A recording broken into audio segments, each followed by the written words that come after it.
Alright guys, just give me a second, we'll get going here. Just getting sat down.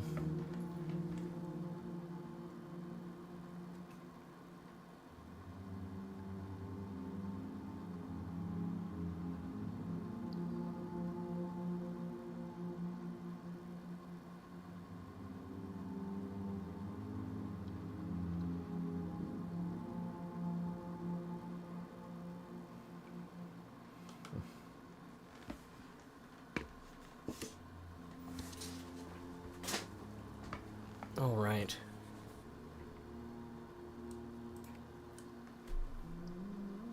Hey guys, good morning. It's me, Spartan John. We're just getting sat down. I've been busy all day. As you guys can see, some things have changed. We've cleaned up some of the space.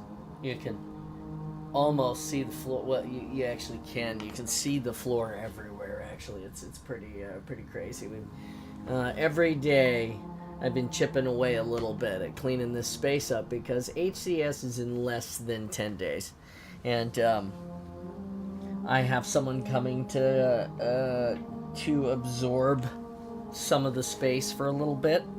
And I want it to be a home. I want it to be welcoming and clean. So we've just been cleaning up the space and reconfiguring from cosplay to hosting.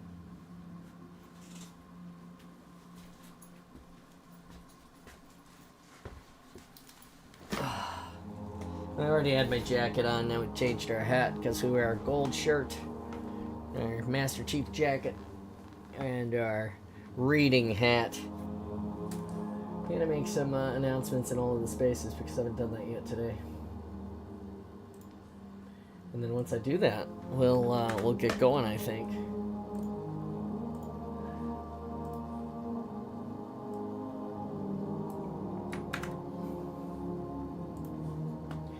On that stream journey. Oh, I have to play for you guys. Our resident forger Oakham had an additional new song made for the Spartan space, and I have been I've been posting these for you guys or playing them live on the stream for you. So I should play the new one for you as well. Quite hilarious, actually. Let's see here.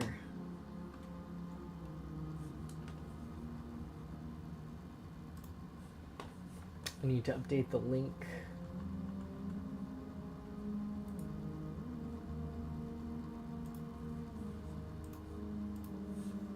To the Discord because at the moment the link is broken.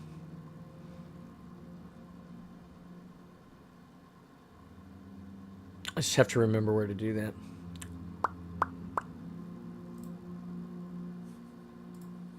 Nah, that wasn't it. There it is, CloudBot. Commands. Discord, we're going to edit this one. And then in here we'll put this instead. Paste. Confirm. There we go. The Discord link is updated and should be working now.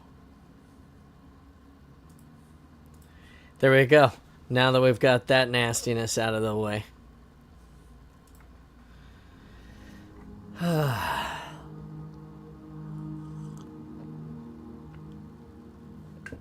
It's been an intense couple of days.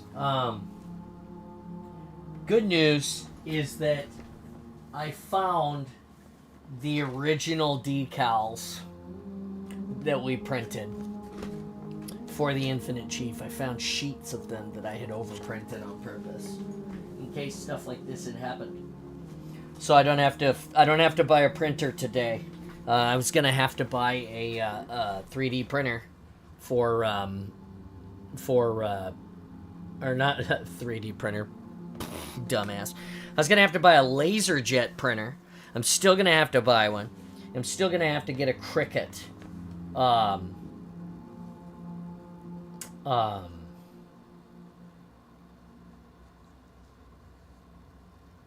Cricut for decals, for stenciling, for yeah, anyway, I gotta get one of those. That makes it infinitely easier when you print out your foam crafting stuff or whatever you're printing out. So we're gonna get one of those. We got a lot of little things we need to get for the Spartan Space.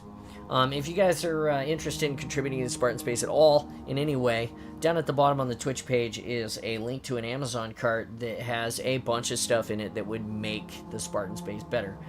I believe that through that cart you could probably purchase something and send it as a gift if it's not on the list and you want to get it for me.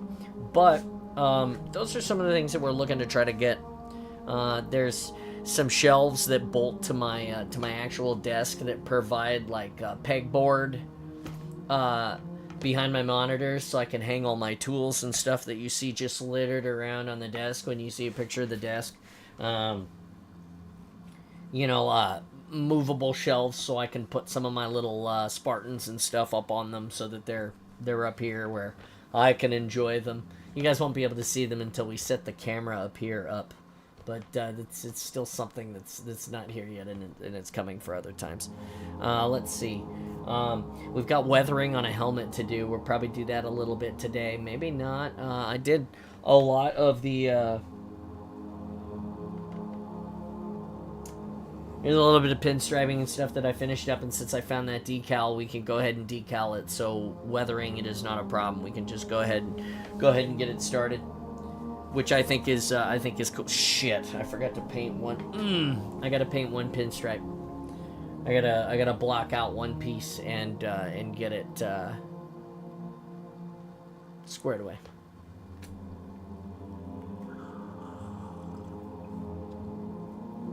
I'm really excited for HCS Worlds this year.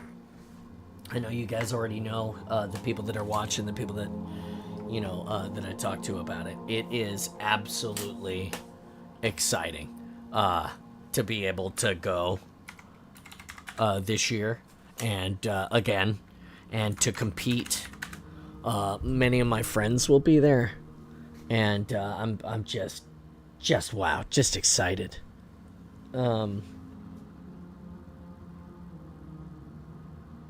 All right, couple of things we want to make sure that we do here. We are 465 follows on Twitch, 20 subs. We've got a goal of 50. We appreciate it if you help. Patreon is incoming. We're still working on getting the Spartan Space business side all hammered out so that we can start pushing some merchandise. I'd like to see some t-shirts and some stickers. One of our mods has been collecting Spartan John quotes since the beginning of time, and we think that some of those are hilarious, so quotable John lines may appear in thought bubble sticker type format, something very 80s and something very 80s and on brand with my sense of humor and all of those things.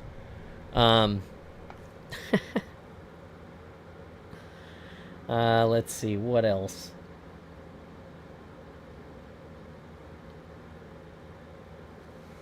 There are two tiny hiccups with the Legends visor from PCBWay that I'm gonna have to talk to Installation 00 about a little bit later to address. We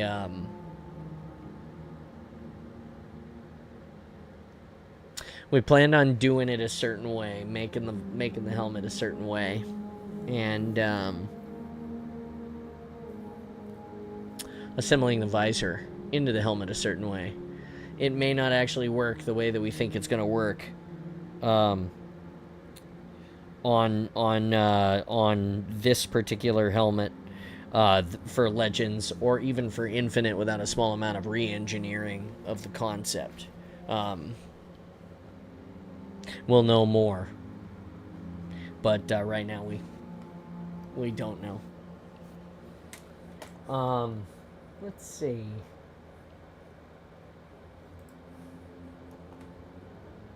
Yesterday, for everybody that missed out, we put lights in the Infinite Chief suit. We installed all of the LED lights. I'm very excited about this. I'm gonna finish the helmet, and then we'll do a armor up and a photo thing before HCS. We'll test the armor and wear it and see, make sure it's doing good stuff. Make sure it's fitting well and there's no light bleed through one last time before we go. Infinite Chief will be competing at HCS Worlds again this year with the new pineapple grenades and a secret for the people who are here as part of the Awesome and who've been around. We've talked about it a little bit. I don't believe... Yeah, well, you guys did see me craft a shitload of it the other... what was that, last Thursday after reading? Or was it Wednesday? Anyway, we crafted a bunch of it, and it's going to be really cool. I have to get with our resident forger, Oakham, and a couple of the armor builders in the server and find out where canonically the best place to attach this armor up should be. I've got a couple of ideas. But we'll talk about that later when the friends join us. Right now, I'm just waiting for an ad to roll off for people who don't have the ability to subscribe. It looks like that is now gone, so we can get to the business at hand here, which is continuing the book.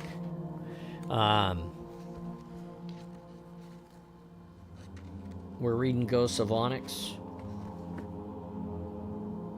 by Eric Nyland. We're on section 4. No, 6. Section 6, sorry. Chapter 28 is where we're going to start. Helm, if you're out there watching, will you like the fact that the Spartan space continues to seem bigger and bigger every time you see it on the camera? Mostly just because we're cleaning out a bunch of crap, moving all the crafting goods and everything down to the garage so we have space.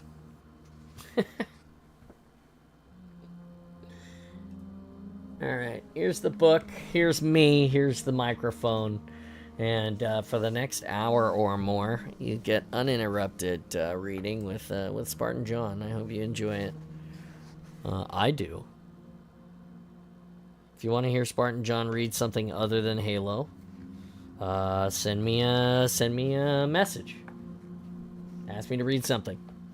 Right now, we're working our way through the entire Halo franchise, all of the books in a row. But if you like the reading and you want to see something else, let me know, and we'll talk about that too. Here's the bookmark. We start with the bookmark every single time we read, so that we know where the reading began. For the off chance that someday I learn how to video edit myself and go back and fix it, or pay someone to do it for me. Anyway, that's the spiel. And here's the bookmark. Chapter 28. 1700 hours, November 3rd, 2552 military calendar. Zeta Doradus system, planet Onyx. Near restricted region, zone 67. Kurt crouched, motionless in the undergrowth, and waited for the sentinels to move into position. There'd been no happy reunion with Blue Team. No time for explanations, not even a handshake. All there'd been time for was running. The Sentinel Patrol had been on them the instant they'd recovered the Spartans. An hour of non-stop cat and mouse through the jungle. The drones were getting very good at hunting them. A pair of sentinels paused, hovering 4 meters above the ground. After bombarding the jungle from 100 meters with energy blasts and missing, they'd finally descended to the level. Their lateral spars flexed as if they could smell the trap. The spars about each sphere then drifted further apart, and both spheres moved within centimeters of each other. It reminded Kurt of Cell Division, only in reverse. They were combining. What's the purpose of this mating? Kurt wasn't sure. He was, however, sure he didn't like it.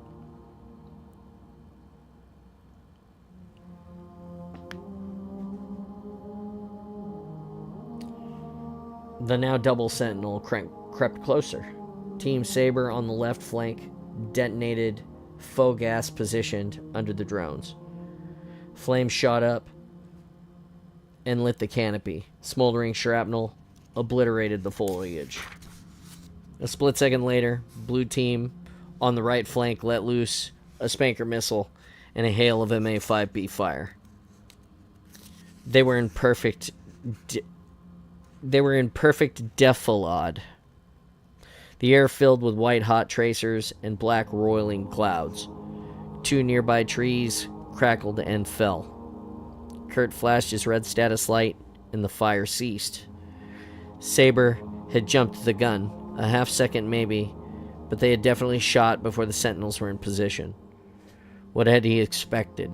For all the simulated combats the Gamma Company Spartans had been through, nothing could have prepared them for continuous guerrilla action with the forerunning killing machines.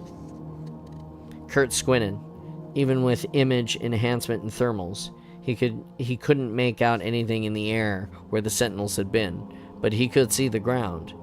And among the splintered tree trunks, burning leaves, and popping metal, there was neither drone.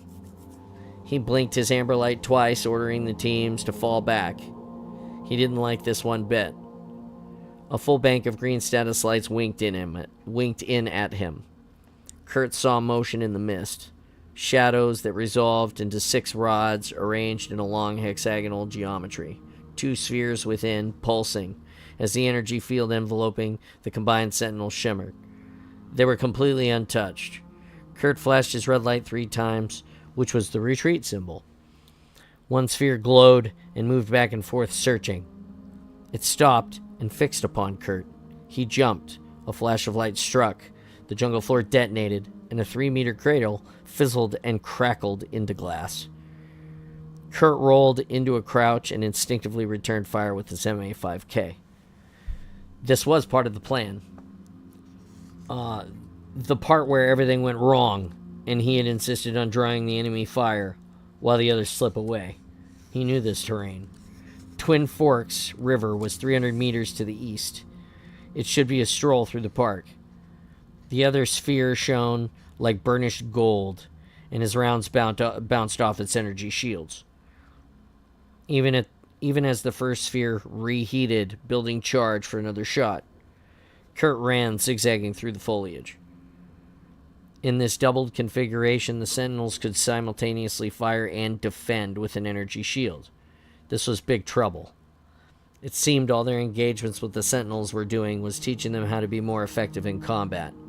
Explosions followed Kurt, almost as if his footsteps were setting them off. The trees parted ahead, and the Twin Forks River snaked through the jungles. The water was muddy and churning. Kurt leapt in and splashed into the swift current. He sank to the bottom. Internal oxygen cut on inside his SPI suit, and Kurt grasped rocks along the river's bottom, crawling upstream. Through the murky waters, he spotted a rock's edge, and tucked underneath of it. Beneath him, the Sentinels were 3 meters. Beneath him and the Sentinels were 3 meters of moving ice-cold water, a meter of rock, and a layer of photoreactive circuits in his armor. He should be undetectable to any sensors. At least undetectable enough, he hoped, to fool these things. He waited. No explosions, no flashes, no heat. The combined Sentinel wasn't his biggest worry, though. It was the one on Overwatch. The Sentinels patrolled in 3s now. 2 at mid to ground level, and another 2,000 or 3,000 meters in the air, watching everything, reporting their tactics, and learning. As long as the third one tracked them, the Spartans would be on the defensive, reacting instead of initiating actions. Kurt wondered why the Sentinels hadn't called in reinforcements, combined, and let loose with enough firepower to burn the entire jungle down. unless they were deliberately playing cat and mouse with them, to learn more about how they fight. He had to be smarter than them, take out all three, take the initiative. Maybe with Blue Team he could do it. Kurt waited 2 more minutes, then pulled himself out of the river. He sprinted for cover under the jungle's treetops.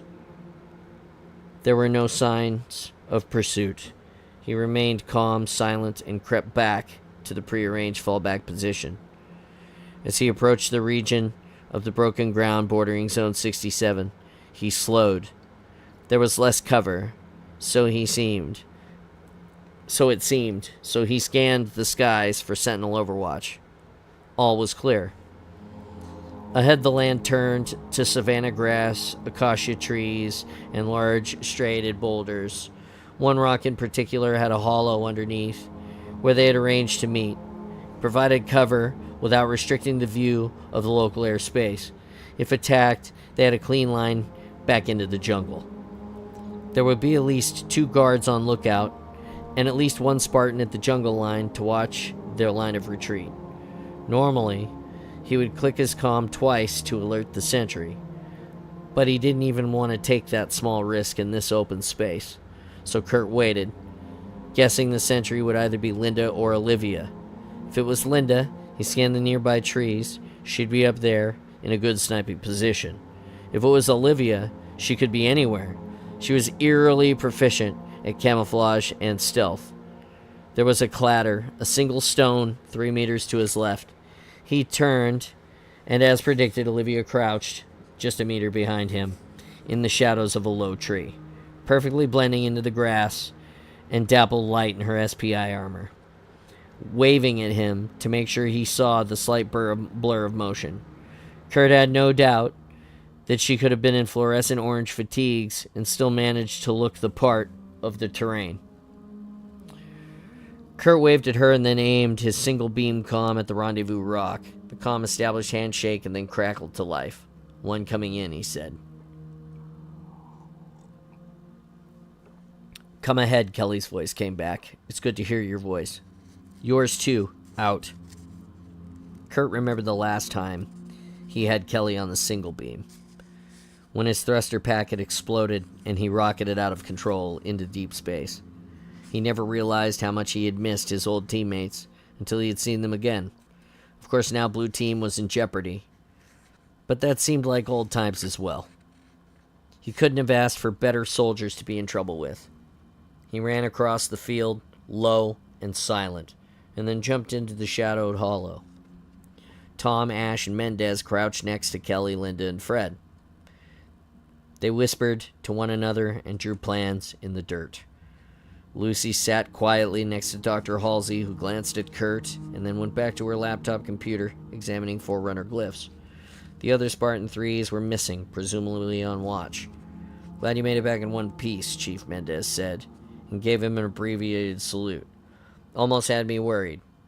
"Thanks, Chief. Set up a single beam relay outside and hail the others on patrol." "Yes, sir." Mendez grabbed a tiny antenna dish. Linda, Kelly, and Fred all turned to Mendez when he said "sir," and then looked at Kurt. Kurt flicked his index finger up, the "wait 1 second" gesture, and then turned to Ash. "Private." "Sir," Ash said, and stood straighter. His helmet was off. Sweat glistened on his head and neck. It was a serious breach of combat protocol, but SPI suits had never been designed for extended use, and Team Saber had to have been sweltering in the stuff for days. Kurt glanced at the helmet, and Ash blanched at his mistake and immediately slipped it on. Kurt said, "Saber, jump the gun on that ambush." "Yes, sir." Ash snapped into precise regulation attention. "It was my fault. I felt it was the right time, that the Sentinels were about to move out of optimal firing position. That's no excuse, sir. It won't happen again." Had Ash sensed something Kurt hadn't? Still, orders had to be followed. "I'm counting on you to keep your team on task and focused. Are we clear?" "Absolutely clear, sir," Ash replied. Kurt then moved closer to Blue Team. Fred set a hand on Kurt's shoulder, a rare gesture among Spartans. It spoke volumes in the languages of the Spartans' tightly restrained emotions. "We thought you were dead," Fred whispered. Kurt clapped Fred on his shoulder as well. There's so much to brief you on. The Sentinels, the Spartan 3s, everything. Mendez stepped back into the shadows. Single being leak up. Established soon. Which will have to wait for a little longer, Kurt told them. Kurt opened the team comm to both Blue Team and Saber. We're taking out that Sentinel pair before the next phase of this operation, he said. Ash, take Saber and scout the ravine ahead. Find the tunnel you sacked a few days ago. Dante will rig it with 2 satchel charges. We'll lure the Sentinels inside. And then, since we can't penetrate their shields, we'll blow the place and bury them. Fred, Linda, and Kelly exchanged looks. Normally, Fred gave orders for Blue Team. Fred gave his team an almost imperceptible shake of his head. What about the Overwatch? Fred asked. We'll take our best shot at range, Kurt replied. Hit it with 2 Spanker missiles, which will hopefully weaken its shields enough for Linda to penetrate with a few shots. What range? Linda asked. They never get closer than 2 kilometers, Kurt said. It wasn't an impossible shot, but given variable winds and a moving target, and trying to combine fire with missile strikes, it would be highly improbable. Still, Kurt had to try something to get one step ahead of the enemy. Linda considered this for a moment and then replied, I have an 83% accuracy rating at that range. Okay, Kurt told Ash. Go, Tom, Lucy, back Saber up, then grab a pair of Spanker launchers and rendezvous with Spartan 058. His senior NCO and Ash stood, nodded, and eased out of the hollow. Kurt got green status lights across his display, and he shut down the link signal beam network. After the Spartan 3s had left, Kelly said, those kids are going to get us killed. They're acting like they have something to prove. We could have taken those Sentinels earlier if they followed the firing order. Kurt bristled at her words. Team Saber were his soldiers, and every one of their flaws was his fault. His anger cooled as quickly as it had come, because she was right. In an even voice, he told her, they're not kids, they're Spartans. Kelly crossed her arms. Mendez said, I think, sir, you might want to tell them what we've accomplished here. Kurt nodded and then explained much of the Spartan 3 training program, and the creation of companies Alpha, Beta, and the newly minted Gamma. Some of the bio-augmentations are new, Kurt explained. The Spartan 3's normal aggression response has been, he searched his mind for the right word, enhanced in situations of extreme stress. Gives them incredible reserves of endurance and makes them near impervious to shock. Is that what makes them twitchy? Kelly groused. No one's twitchy, he replied, then fell silent. Kurt knew he was wrong. Why couldn't he admit it? Was he defensive because he wanted Spartans to be everything the older Spartans were? Fred, Kelly, and Linda had decades of field experience. As the Spartan 3 CEO, he had to stay objective. You're right, Kurt said softly. They are twitchy and green. What else could they be? Fresh out of boot and thrown up against these Sentinels. He looked at Kelly, he looked at Fred, and then to Linda. I need your help to make sure they stay in line and, if possible, survive this. Linda and Fred slowly nodded. Sure thing, Kelly said, uncrossing her arms. Dr. Halsey looked up from her computer. I'd like to discuss the aggression enhancement, she said. In fact, I have many questions about the Spartan 3 program. Like, where's the rest of Gamma Company, and Beta, or Alpha? Your questions will have to wait, Doctor, Kurt replied. We're running out of time. Lord Hood's reinforcements may not get here. Every engagement with the Sentinels teaches them more. Soon we won't be able to stop them. I must insist, Dr. Halsey said, her words as placid as smooth water, but her steely eyes bored through Kurt's helmet. Fred stepped closer to Kurt. I agree with Kurt, ma'am. And if I might point out, with all due respect, you are not in any position to demand anything in this tactical situation. Especially after you kidnapped Kelly, circumvented a chain of command, and left us in the middle of a critical situation on the Gettysburg. Kelly looked between them, caught in a conflicting web of loyalties. Dr. Halsey stood. I have already explained my actions, she said, and the discovery of this new Forerunner technology should outweigh any so-called breach of military protocol that has been committed. A frosty silence filled the hollow. Dr. Halsey had no official rank, but had always wielded considerable influence over the Spartans. That had to end. Kurt valued her scientific expertise and intellect, but he couldn't have her issuing confusing or conflicting orders. Since you mentioned protocol, Kurt deliberately turned his back to her and faced Blue Team. I want to clarify our chain of command. I understand Lord Hood gave you command of this mission, he said to Fred, but I'm in charge of all UNSC personnel on Onyx. Kurt activated his friend or foe electronic tag on extreme low power, just enough so they'd pick it up. On their displays appeared his green color-coded military ID number, as well as the bars and star insignia of the UNSC Lieutenant Commander. The Spartans straightened, their involuntary response when in the presence of an officer. I'm therefore assuming command of this mission, Kurt said. No one said a word for a moment, and then Fred snapped off, "Yes, sir." Something was different in Fred's voice. A bit of a familiarity was missing. But there was something else. Respect. Kurt gave Blue Team a quick nod, and then turned to Dr. Halsey. "Ma'am, I want you to continue your analysis of Zone 67 documents on the Forerunners. I expect an update on your progress in 2 hours." Dr. Halsey arched an eyebrow, said nothing, and slowly sat down, returning to her computer. Kurt inwardly sighed.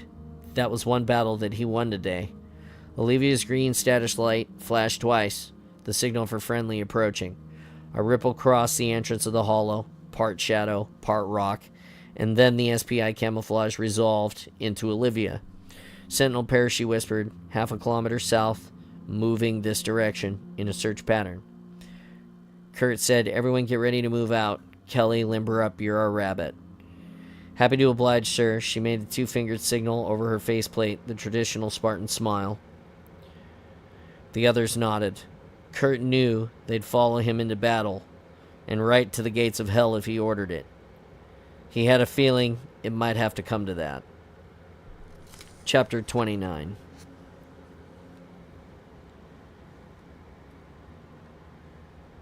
(18:10 hours, November 3rd, 2552 military calendar, Zeta Doradus system, planet Onyx, near restricted region zone 67. Kurt had seen snipers zero their instruments before, but never for an extreme range near vertical target. Linda took the task as seriously as a surgeon preparing for a heart transplant. She cleared a path of rocky ground and laid out a camo mat so dust wouldn't foul her. Next, she opened a kit that contained tools, bottles and cleaner, lubricant, several magazines for a rifle, a box of 14 by 5 by 114 millimeter ammunition, and a tiny data pad. She selected one of the magazines and inspected it. Satisfied, she opened a box of ammo and removed one of the rounds. Super hardened red polymer petals surrounded the finned tungsten dart. She spun it around and looked at the cartridge's base. Opposite the legend 51, it bore the winged hourglass head stamp flanked by double X's, signifying that it was hand-loaded, match-grade ammo from Mizraya Armories on Mars. She slid the magazine into the rifle. Next, she linked the Oracle scope to her data pad, made micro-calibrations, and finally sat down, butted the rifle to her shoulder, and leaned back flat, straightened up towards the sky. "Ready," she said over a single beam comm. Her voice was detached and trance-like. "Eyes sharp," Kurt told everyone. The Spartans had moved from the rendezvous hollow to the high ground among broken canyons and mesas where Team Saber had first encountered the Sentinels. Kurt had them spread out along both sides of the valley. Kelly stood in a gravel wash in the center of the valley and scanned the horizon, waiting for the double sentinel to spot her. The sun was high and her shadow was wavering spot at her feet. For someone who was bait, she looked perfectly at ease. The tunnel where Dante had rigged the opening and exit with charges was a quarter-kilometer away from her position. Just far enough. The tricky part of this plan would be to get the Sentinel pair into the tunnel, instead of staying high and blasting Kelly while she was inside. Would they continue their game of cat and mouse, or was the data collecting phase of their operation over? Either way, Kurt had placed his friend in grave danger. Kelly looked up at Kurt's position and activated her single beam. I see it, she said. 2 clicks away. I'm going to tap its shoulder. Go, Blue 2, she said. Or he said, keep your head. Kurt held up a hand, made a fist, and pumped it twice. The get ready signal for the rest of the team. Kelly took a shot at the drone pair with the MA5B, an impossible target with an assault rifle, but it was meant to hit just to get the thing's attention. The Sentinel turned to report of gunfire and accelerated towards her. Will reported over single beam. Overwatch spotted, 11 o'clock, elevation 2,400 meters. Wind is 3 knots from the northwest. Kurt relayed this to Linda. Her status light wavered amber as she made the slight adjustment in her position, angling her rifle up, and then froze. On either side, Tom and Lucy hefted missile launchers waiting for the order to fire. Meanwhile, the combined Sentinel pair plunged toward Kelly. She stood there watching it. Holly moved close to Kurt, her assault rifle uselessly aimed at the incoming drone. Is she fast enough? Kelly's the fastest Spartan, Kurt whispered. They didn't answer her question, though. Was she fast enough? Kurt didn't know. The Sentinel pair was half a kilometer away. One of the spheres heated and light flashed. Kelly took 3 side steps as the ground where she had been standing was vaporized. Globules of molten rock splattered off of her Mjolnir armor's energy shields. She made an ancient and arcane gesture to the machine with one finger. Mark joined Holly and Kurt. No way, he breathed. Kelly turned and ran, leaving a plume of dust in her wake. The diving Sentinels accelerated to 200 kilometers an hour. A golden lance flashed from its center mass, detonating the earth beneath her feet. Kelly tucked into a ball, tumbled, and came up running without breaking a single stride. She sprinted straight into the tunnel, and the Sentinel's hexagonal geometry fluttered along its drive trajectory, a mere 5 meters over the gravel wash and screaming towards the tunnel. It had no time to pull up. It chased her down the hole. Kelly appeared silhouetted at the mouth, golden illumination blazing behind her, and the tunnel exploded. Cones of fire shot out from both ends. The superheated overpressure was blurred the image of Kelly as she was propelled through the air end over end. The hill collapsed and 100 tons of earth crushed the Sentinel pair. Sand, stone, and dust blasted out in feathery jets. Kelly's body impacted a rock wall and fell limp to the gravel wash. Kurt signaled Team Saber to get down there and help. He wanted to rush to her side as well, but he had to stay there and ensure the long shot part of the operation succeeded, or failing that, devise a retreat. Linda was still locked in place, tracking the Overwatch Sentinel. Tom and Lucy knelt on either side, missiles ready. Kurt squinted along the angle of their aim. Hanging in the air over 2 kilometers away was a single dot, their target. They had to get it, or the Sentinel would report their position and send for reinforcements, which wouldn't fall for this trick a second time. Target off center, starboard, boom, Linda whispered to Lucy and Tom. Forward point.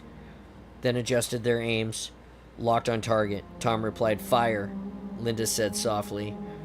Twin plumes of exhaust washed over them as the missiles screamed through the air. The Overwatch Sentinel turned toward the incoming projectiles, and its energy shield shimmered golden. Linda's rifle muzzle flashed. Without seeming to move a molecule, she fired until the magazine was empty. The missiles impacted. Smoke and flames ballooned about the Sentinel. A heartbeat later, the winds blew the discharge cloud aside. The Sentinel jerked and plummeted. Linda got to her feet. The Sentinel scattered as it fell. Center sphere and 3 booms spinning out of control until they impacted. Go, he told them, make sure it's down. Kurt didn't waste another second on the Sentinel. He turned back to the ravine and ran towards Kelly. He scanned Kelly's biosigns: erratic heartbeat, falling blood pressure, low body temperature. She was borderline shock. Kelly skidded to a halt in the ravine as Ash and Holly popped her up. "I'm sorry, sir," Ash said. "The Sentinels were 3 meters from the exit. If I'd waited any longer, it would have cleared the trap. It would have shot her. I couldn't take the chance." Kelly shook her head, not to disagree, rather to clear her senses. Her biosigns peaked. "He's right," she whispered and coughed. "The kid did good." She gave Ash the thumbs-up signal. Ash bowed his head. Kurt breathed a sigh of relief that Kelly had survived. He'd risked her life to gain a slim advantage over the enemy. He now had to use it wisely. "What's next?" Fred asked. Kurt told them. "Now we have an opportunity. If that one Overwatch Sentinel didn't get a fix on our position, we have some room to maneuver and take an initiative." "Maneuver where?" Holly asked. "Zone 67, Kurt said. "It's the center of everything. If there's any technology to be recovered other than that broken Sentinel parts, it's going to be in there. Patrols get denser and farther north that we go," Dante noted. "It'll be dusk soon," Kurt said. "Enough time to circle back to Blue Team's dropship. The sun will be setting, and we'll fly it in low, get some camouflage from the long shadows. The rocks in the canyons have been baking all day, and we'll have thermal cover as well." Kurt surveyed his team. "Unless there's a better idea." His gaze fell to Dr. Halsey as she and Chief Mendez made their way down the valley slope. She stared at him as if she could see through his mirrored faceplate. "Okay, stay sharp, Olivia. Will, Linda, scout ahead. No comm chatter, let's get this done." Dr. Halsey watched Kurt give detailed instructions to the Spartans. She didn't care what his orders were, so much as how he was saying it, and the effect it had on them. He spoke with confidence, but there was also warmth and pride in his voice. She'd never heard any Spartan so demonstrative. Certainly Kelly would crack a rare joke, but that was just a layer of emotional armor. Kurt was different. The Spartans, young and old, responded to him. There was the usual Spartan stoicism, and no questions asked, but there were also nods, slight tilts of their heads, an involuntary indication of rapt attention. Kurt was their leader now. The fact might serve her well in the upcoming crisis. Of course, he was hiding something about his Spartan 3s. If the mute psychological damage Lucy was any indication of was this secret, Dr. Halsey could only guess as of its horrors. But as the end neared, she would have no choice but to trust Kurt. She would have to trust them all, to forgive the lies she had told about the treasure trove of Forerunner technology.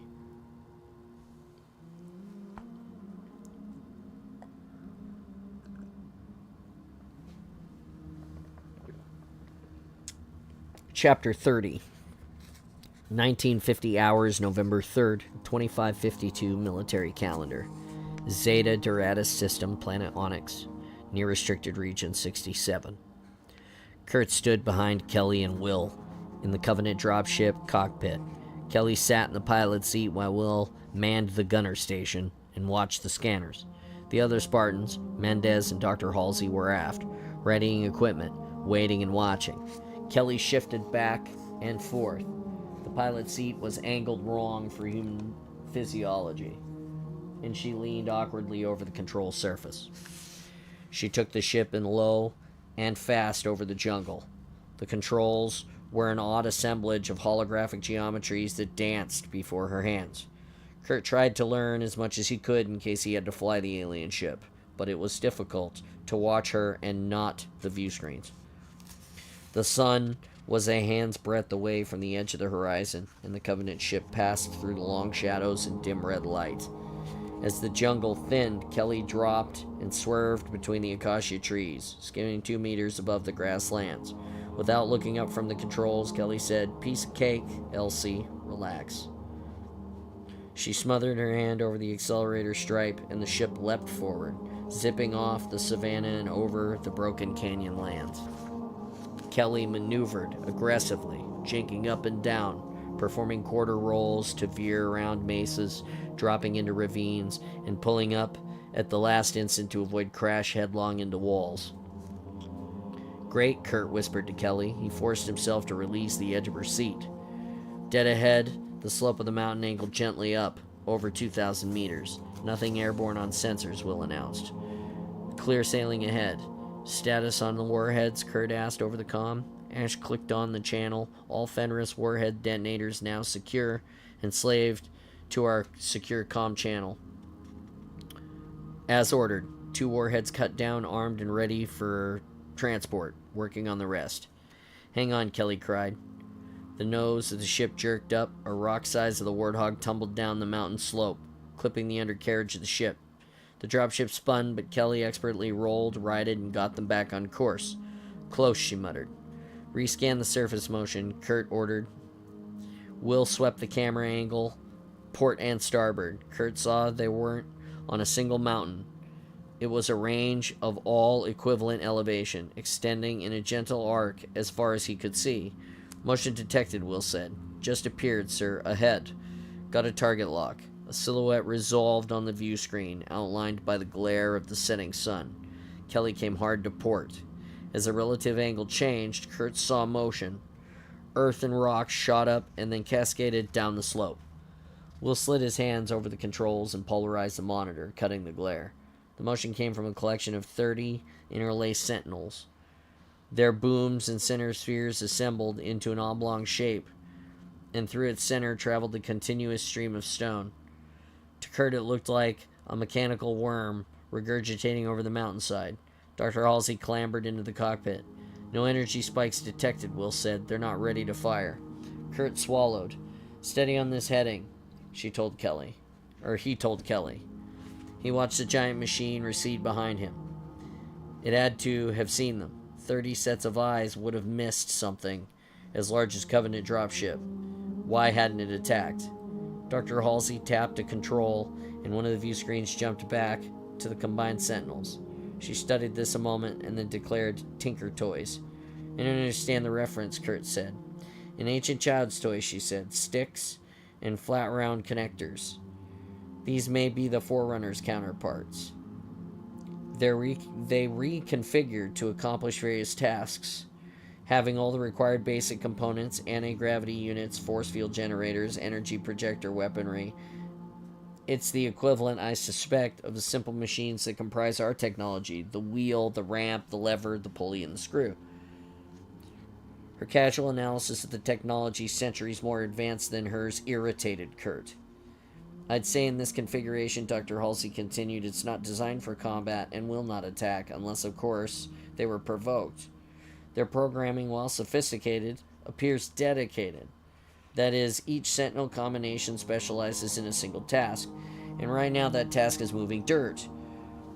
Doesn't mean there aren't more combat pairs around, Kelly said. Orders, sir? Kurt detected the slightest edge of nervousness in Kelly's voice. He felt it, too. It was the pit of his gut. If those 30 sentinels back there had wanted to, they could have blasted this ship into shrapnel. There were only 2 opinions going forward: retreat or move forward. Kurt felt like his luck had run dry, but he also felt like they were close to finding something. He longed for the days of simple missions, where there were only 2 things to worry about: maneuvering and where your team lines of fire were. Yet, when you broke it down to its components, forgot the consequences of success or failure, wasn't this mission the same as any other? Move and fire. Find a target to capture or neutralize. Minimize casualties while inflicting minimum or maximum damage upon your enemy. Get in quick, get out quicker. New course, he told Kelly. Come 90 degrees to starboard and take us up the mountainside. Aye, aye, sir. The tuning fork-shaped dropship banked and raced up the slope. The earth vanished underneath them as they crested the summit. Beyond was the crater, 100 kilometers in diameter. There were thousands of earth movers on the inner slope, all spewing rock over the edge. The sentinels had created a gigantic anthill. How much, Kurt wondered, had Oni cleared in the decades they had been there, and how much of this was the sentinels doing? At lower elevations, there was nothing to see. The sun was too low, and the shadows pooled. Kurt's boosted image enhancement on his heads-up display and faint lines resolved, but nothing made sense. Take us in closer, he whispered. Kelly angled the ship down the interior slope, reducing their speed to 1/4. The clouds overhead lit with oranges and reds as the setting sunlight reflected off of their undersides, and the crater's interior glowed faint with amber. Kurt blinked, dazzled by what he saw. Mirror images. Clouds drifted upon angled surfaces and burned crimson and gold, and his eyes adjusted. He saw swirls and bands of other muted colors underlying the reflected images. Green stripes, black and silver waves that appeared to be the tempest ocean frozen in place. He blinked once, twice, and then finally unraveled the optical illusion of patterns, colors, and shadows. There were pillars of arches, elevated aqueducts, columned temples with crowns of three-dimensional forerunner symbols, a forest of sculpted geometries of spheres, cubes, and tories, roads that curved up and twisted into Mobius surfaces. It was a vast alien city. Kurt shook his head, clear, and then recognized the material that constructed the city. He had seen this before, in tumbled, stripped river rocks, and the slabs quarried from nearby Gregor Canyon. A rock so plentiful on this world, the world had been named for it. Only the stuff in the crater had been polished to optical flatness, mirroring the sky with superimposed rainbow bands. Onyx, he whispered. Chalcedonic quartz, the trace elements enhancing their spectral vision. Variation, Dr. Halsey remarked. Scalloped columns rose from the crater's floor to the mountainous summit, an elevation Kurt could only assume had been ground level before Oni began their excavation.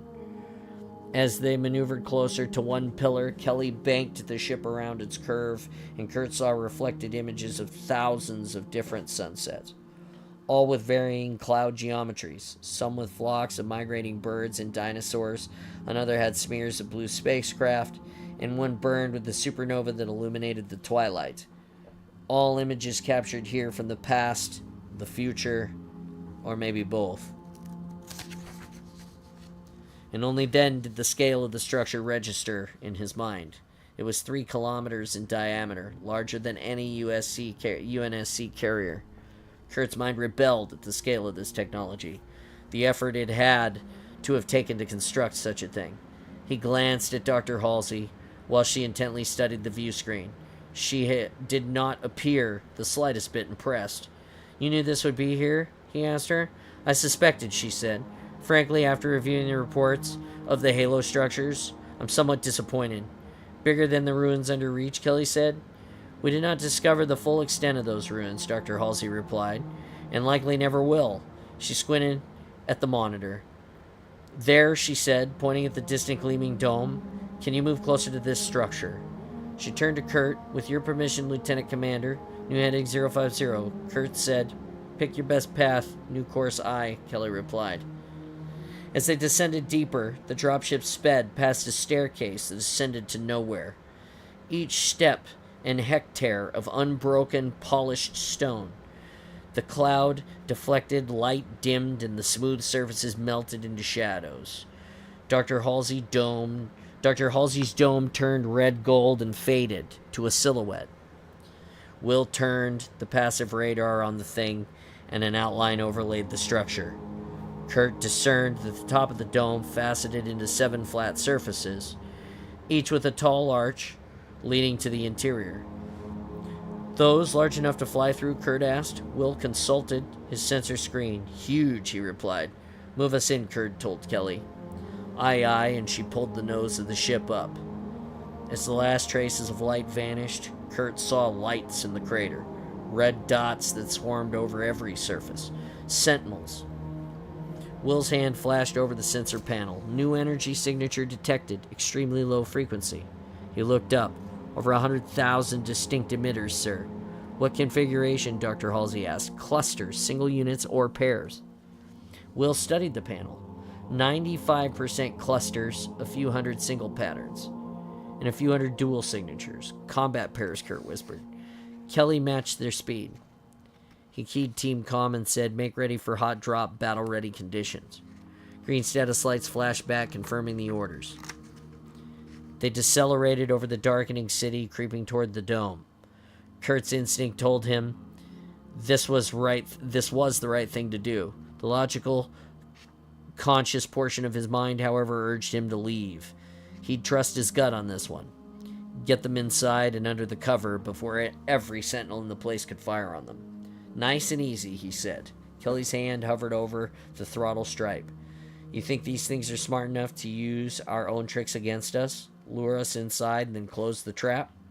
It's a possibility, he admitted. But I don't think they went to all the trouble to unearth this place just to blast it to bits. He shrugged. Just a hunch. Kelly and Will glanced at each other. Understood, Kelly said, approaching the structure 300 meters. Back us in, Kurt said. The ship slowed, spun around, and eased toward one of the dome's archways. 5 Covenant dropships could have fit through the opening, with more than room to spare. Inside, the blue glow of the engines illuminated the walls. The interior surfaces were angled and carved with star charts and Forerunner hieroglyphs. Below, 7 flat surfaces, each the size of a carrier landing deck, evenly spaced. Kelly set them down on one. Kurt exited the dropship. Will followed him, and together they helped Dr. Halsey off. The other Spartans took defensive positions around the ship.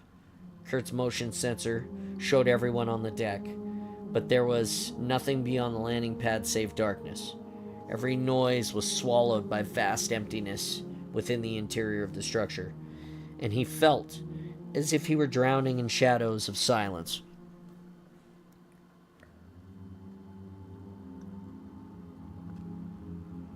He initiated a single beam comm network and opened external audio so Dr. Halsey could hear them too. We do this fast, he told them. Olivia will scout the perimeter of the landing pad. I want any report within 90 seconds on all routes and motion sensor hits. Olivia and Will nodded and melted into the darkness. Linda, Fred, Mark, Holly, get grappling rounds, scale the dome, and take up lookout positions in the arches. Set up single beam relays and zip lines. Anything moves this way, sound the alarm. Their status lights flashed green. Linda disappeared into the ship and returned with harpoon-like shafts and rope bags. She passed them out to the 3 other Spartans. They slid the rounds onto the sniper rifles, aimed and shot them through the archways overhead. Braided monoline uncoiled, pulled by the single grapple. They tested the lines and then rapidly ascended the ropes. Dante Mendez, stay with the ship. Get our gear ready and load into balanced packs. Dante's status light remained unlit for a full second in protest and then winked green. Mendez nodded and they boarded the ship. Kelly, Ash, Tom, and Lucy, you're with me, and Dr. Halsey. Ash grabbed those cut-down nukes. Ash moved into the dropship cargo area and returned, hefting a backpack. Tom, Lucy, Kurt said, keep Dr. Halsey covered. His senior NCO stepped to either side of the doctor. Got the staircase, sir, Will reported. Goes through the floor and around the landing pad support pedestal. No motion detected. Roger, Kurt said. Olivia, link up with Will. Scout it out. We'll follow. He oriented on Will's IFF tag and set a single beam relay antenna on the edge of the platform so he could keep in contact topside. Kurt led his team to the stairs that helixed around the giant pedestal supporting the landing pad. Kelly and Ash were right behind them. Tom came next, then Dr. Halsey and Lucy on the rear guard. Each stair step was spaced a quarter meter, but they fanned out from the pedestal 10 meters. Kurt kept to the inner surface of the spiral, avoiding the darkness that lay beyond. Dr. Halsey paused to examine the stone surfaces. Lucy halted too, and the faint illumination of tack lights on her SPI armor reflected in the banded rocks. She reached out and touched her image. There was a translucence to the material that for a moment bounced reflections within reflections, and an infinite number of Lucy's appeared mirrored. She withdrew her hand, and they hastily continued. After 3 revolutions around the support, Will's IFF tag appeared On Kurt's heads-up display, a single-beam comm channel opened. Chamber ahead, sir, Will reported. With Forerunner symbols, I think. Fred's voice broke over the comms. We're in place. No incoming. Eyes sharp, Kurt told Fred. Then to Will, he said, show me.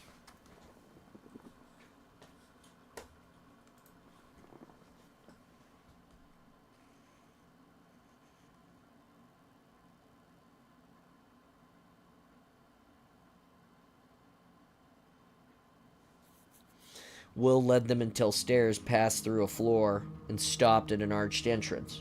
Olivia crouched there, rifle out, covering the room beyond. The chamber was only 4 meters across. After the agoraphobia-inducing space of the city, this room looked suffocatingly small. Watch, Will said, and took a step inside. Holographic Forerunner glyphs, dots, dashes, lines, and polygons sprang from the stone floor and twisted around him. With your permission, Lieutenant Commander, Dr. Halsey asked. It's not dangerous, I assure you. I have seen similar control surfaces on Halo mission logs. Kurt didn't like the civilian leading, but Dr. Halsey was the expert here. As much of the expert as he had, at any rate. Very well, Doctor, he said. Be careful. Dr. Halsey made her way forward. Stand perfectly still, she told him, and entered the room. She tapped the tiny crystalline square, and it blinked in response. Ooh. I'm going to run an ad. Hold on one second. Oh, never mind. I'm going to miss that call. Don't worry. I'll call him back. Let's see here.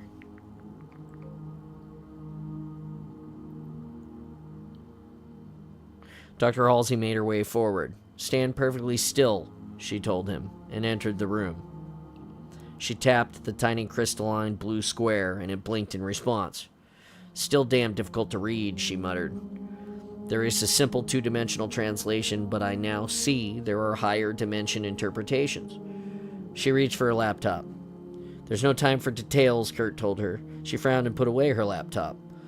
All meanings is in the details, Lieutenant Commander. She compressed her lips, concentrating on the symbols, and then she straightened. This way. She started to stride across the room, and the floor lit a brilliant blue before her, running directly into a blank wall. Kurt set a hand on her arm gently, checking her motion. And then waited for Lucy and Tom to join them, and the 3 Spartans slowly walked ahead. Dr. Halsey pointed to a small, slightly brighter blue dot on the wall. Tom and Lucy took up firing positions on either side of him. Kurt reached for the dot, ready for trouble. The wall slid apart, and the darkness beyond, a bridge of light flickered on, arcing into the distance. Kurt told Olivia, stay here and relay signals topside. She nodded. Kurt paused at the wall, testing its weight on the semi-transparent bridge. And it held. He didn't like it, though.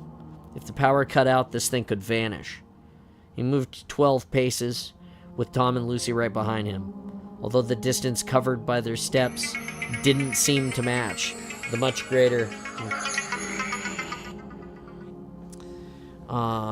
greater distance he perceived he was traveling along the curve of the bridge.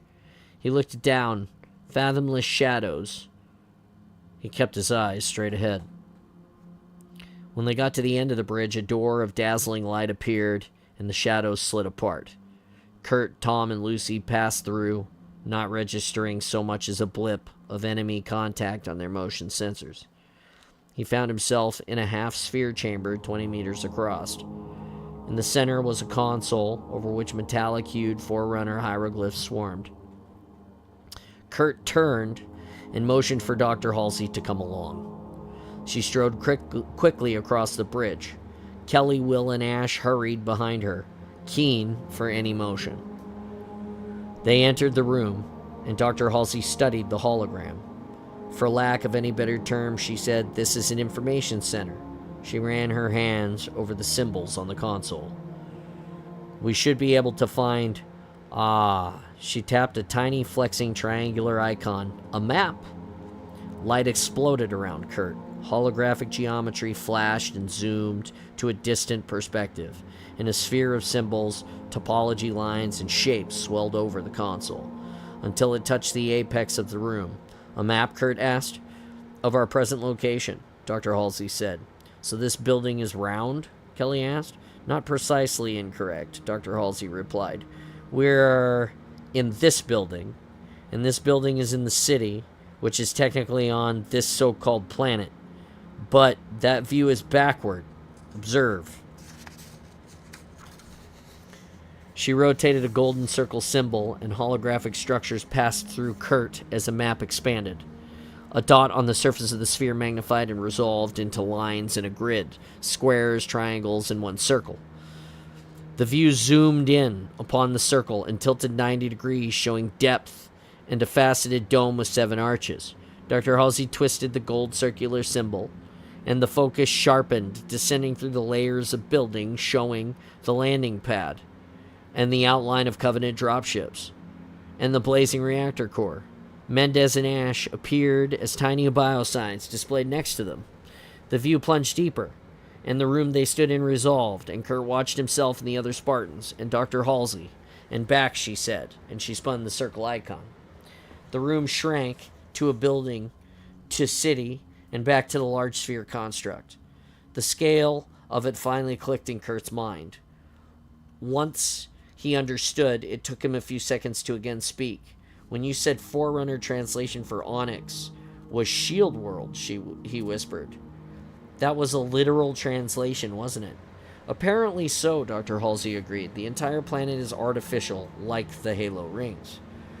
Something caught her attention on the console. She tapped a blue octohedron. Could it be? She whispered. The map shifted once more through the surface of the world, deep into the crust, and revealed a chamber full of machinery and 8 oblong pods that shimmered with energy fields. Within were human bodies, translucent, their features like specters. Next to each pulsed a trace of their heartbeats. That's Katana, Ash said, and took a step closer. At least 5 of the people in those things. They vanished in Zone 67 before all of this started. We've got to get them out, Kurt said. Doctor, find me a route to this location. Kelly, Ash, get the medical kits from the ship, and Dr. Halsey held up one hand. One moment, Lieutenant Commander. She touched the dot. The map of Onyx receded to a meter across, and stars winked upon the map's room walls. A tiny Covenant destroyer appeared in orbit. Then another and another, until 24 ships had flashed into normal space from slip space. Kelly muttered, out of the frying pan. Kurt's mind raced. They could still do this. Rescue Team Katana and get out of here. But they couldn't just leave and give the Covenant the technology of Onyx. There were the Fenris warheads, but if he detonated them, all it would even destroy is a tiny fraction of the planet. We've got incoming, Fred. Static-filled voice crackled over the comm. Sentinels. How many? All of them. Chapter 31. 7th cycle, 193 units, Covenant battle calendar, aboard cruiser Incorruptible, in orbit above planet Onyx, system Zeta Doradus, human designation. Fleet Master Voro stepped up to the command console on the bridge of the Incorruptible. His crew snapped to attention at his presence. All was perfect. He controlled the fleet of the finest ships, what might be the most important mission for his people. And this would be his crowning moment. Contact with the Forerunner Guardians of this world. Shipmaster Kwanu, he said, over ship-to-ship comm, report. On the central holographic display, Kwanu's destroyer, the Farsight Lost, continued to accelerate from the safety of the fleet's defensive sphere formation. It plunged into high orbit over the world the humans had called Onyx. This world had no meaning for their translation oracle. Fleet Master Kwanu replied, moving into the prescribed vector of supplication.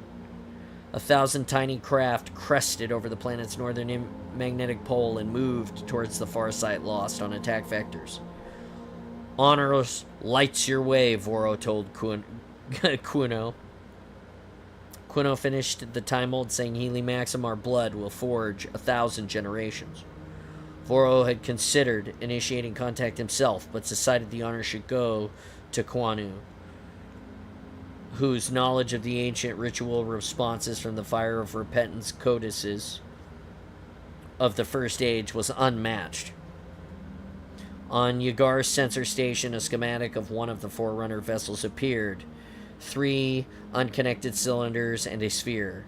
Power signatures detected, sir, Yagar reported.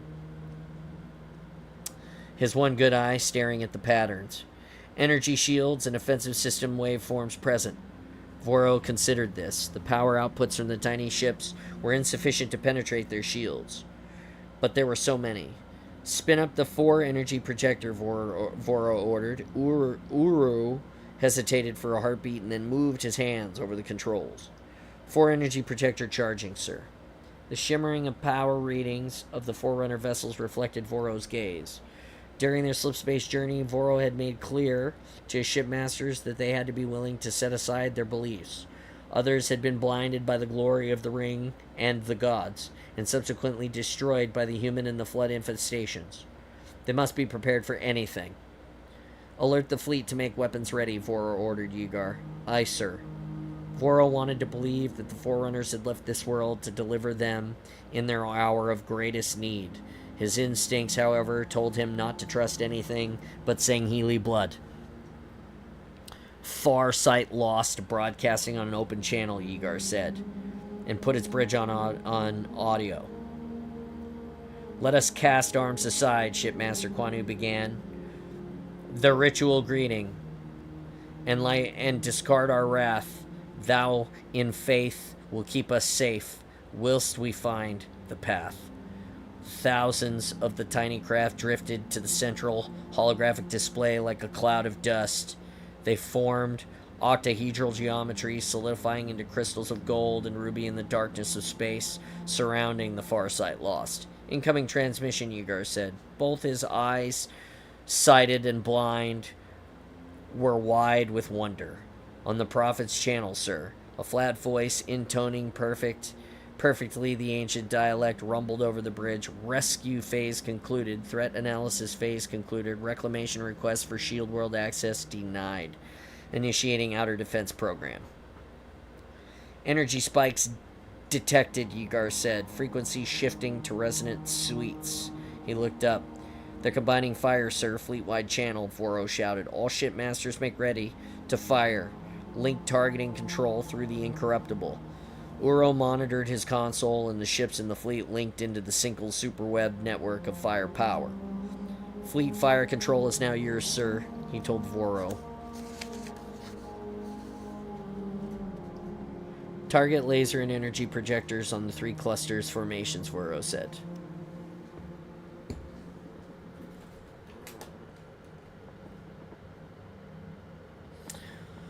Uro smothered his hands over the network, double-checking the numbers, and then said, Target solutions calculated, sir, on your order. 1,000 tiny eyes blazed with the alien formations. Energy beams co-eliminated into lances of golden light that painted the hull of the Farsight's Lost. The ship did not have its shields up. Beams sliced through armor of decks, piercing through and through, blasting cones of vaporized alloy into space. Voro quenched his rage and studied the carnage. Some advantage had to be gleaned from this tragedy. Individually, the tiny craft could do no harm, but together, however, they were more than a match for the Farsight Lost. Their octahedral structures shimmered with energy shields. Voro assumed their defense strength multiplied when combined as well. Release weapons interlink safety locks, Voro ordered, and raise his hand. He prayed for the soul of the shipmaster Kwanu, who had revealed for them the new enemy. Penetrated by a dozen beams, the ventral decks of the far ship's Lost exploded. The ship rolled over like a great beast in its death throes. The weapons cut through the aft section, the plasma core breached, and 3 plumes of blue fire erupted from its hull, heating the aft quarter of the vessel red, yellow, and then white-hot before the vessel detonated. The crystalline geometry of the alien formations rippled. and their shields flared. Now, Voro commanded, all lasers and projectors fire. All ships under his command launched. The barrage and the deep night of space was lit with the crossing lines of illumination. Hundreds of layers painted the weak alien shields and made them sputter with static. 10 microseconds later, energy projector capacitors discharged and a blast of holy white radiation impacted the formation, overloaded the distressed shields and scattered their coherence. Stripped of their protection, the tiny drone ships erupted into streams of superheated particles. Their central eyes blazed white-hot, as if their fury alone could protect them. Explosions chained through the octahedral assembly, lasers and projectors shutting down, and space plunged again into darkness. Voro blinked. With the holographic display, the thousands of alien ships were scattered, most now cooling blobs of metal, tumbled, disconnected rods and spheres. Those that had survived had moved sluggishly as an attempt to realign for another attack. 83 of the vessels destroyed, sir. Over fleet-wide comm, Voro said all ships break and attack, annihilate survivors with the plasma charges before they regroup. The fleet accelerated to attack speed, burning all before them. The smaller alien craft were defenseless before the onslaught. Shipmaster Kwanu had been a hero.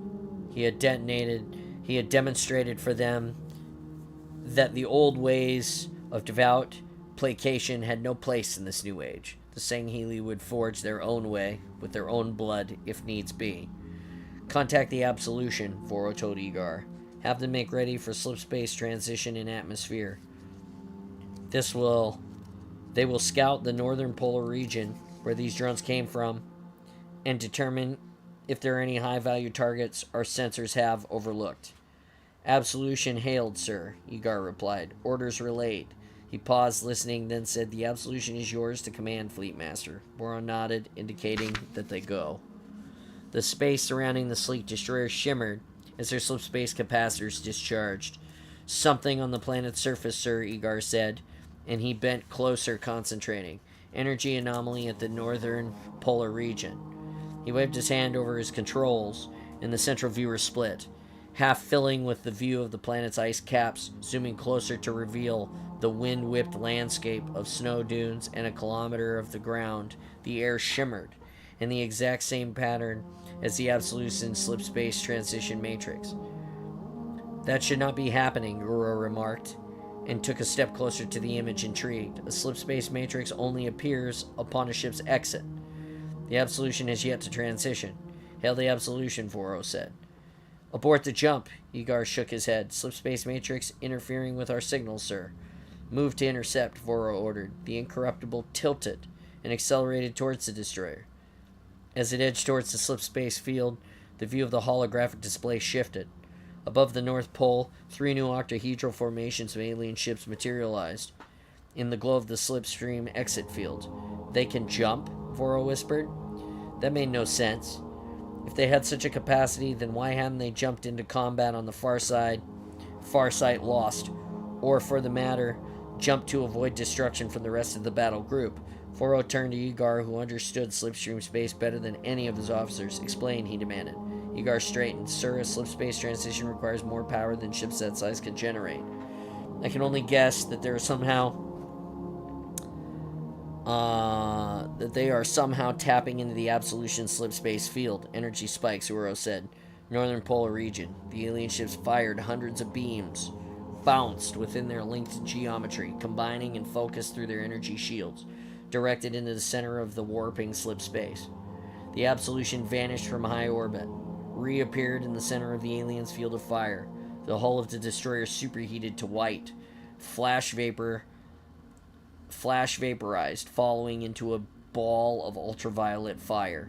The alien vessels, comprising of the octahedral formations, deformed from their overpressure wave.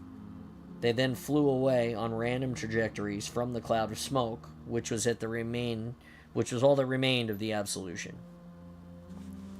Voro watched, stunned, and then he regained his wits. Scan the surface of the planet, Voro told Egar, and recheck the sensor logs for anomalies just before those ships appeared.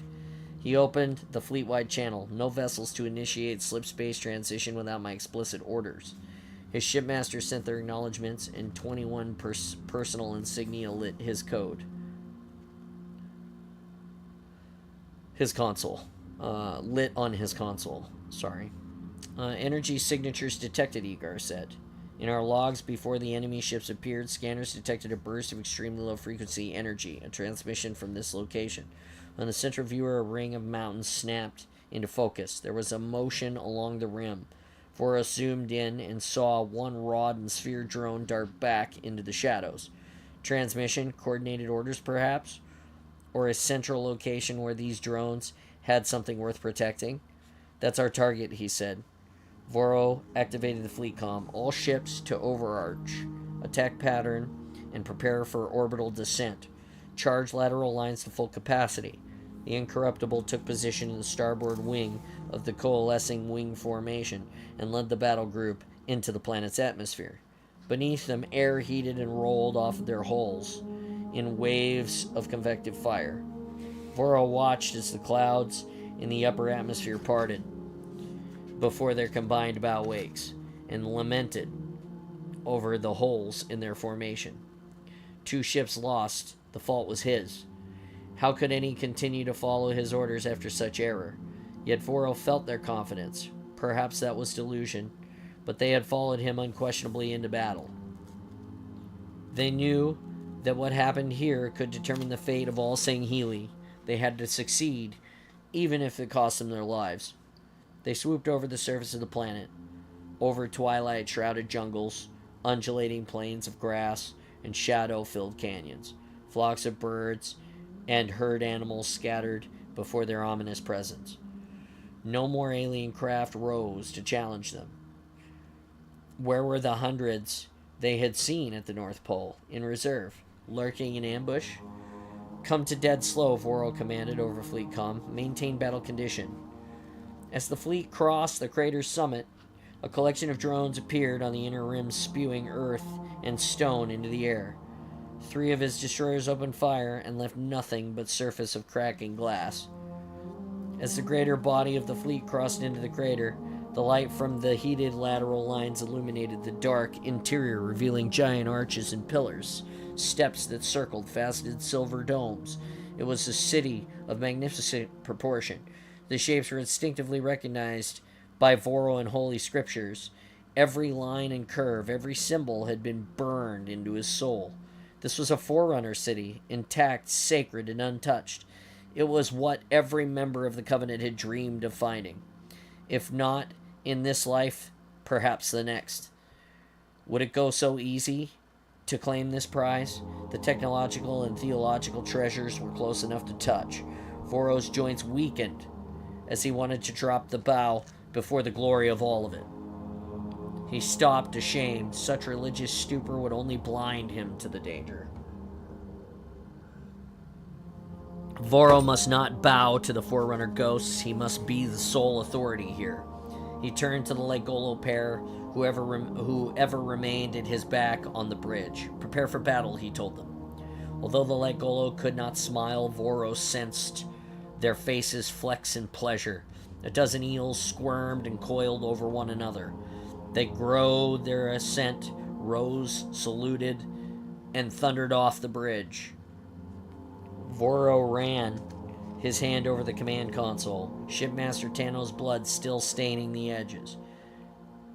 Tinging the holographic emitters blue, he lamented that his old mentor had not survived to witness this great moment.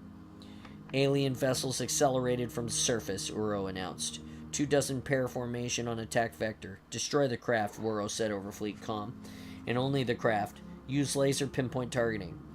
Tiny explosions lit the night as the drones were obliterated. He activated the ship comm. Perutu, Waruna, during the ground assault, take pains to minimize collateral damage. There was a dozen growl responses, and then Peruto asked, "What target, Fleet Master?" Peruto surveyed the vast city. A complete search would take weeks. Pulse the greeting of ancients for signal response, he told Wygar. Aye, Fleet Master. He broadcast the Covenant Universal Handshake sequence and waited for the response. It was only a dream that any Forerunner were left to answer the call.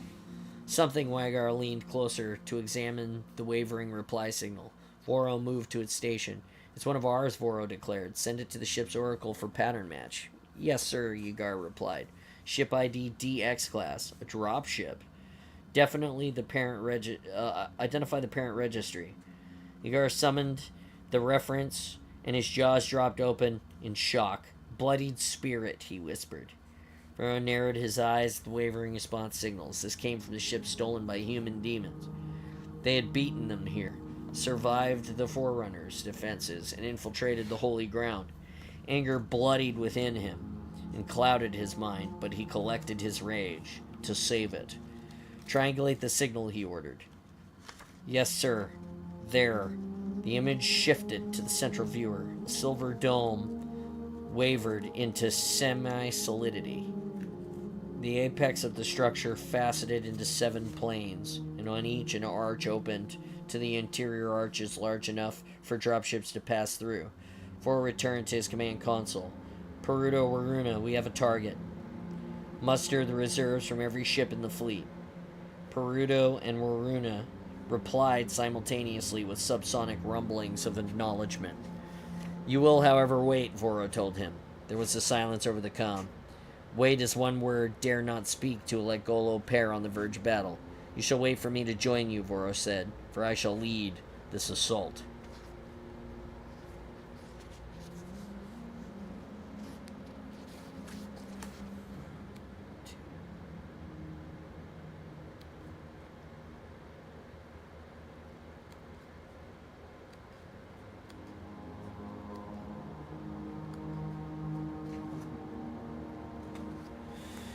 Chapter 32.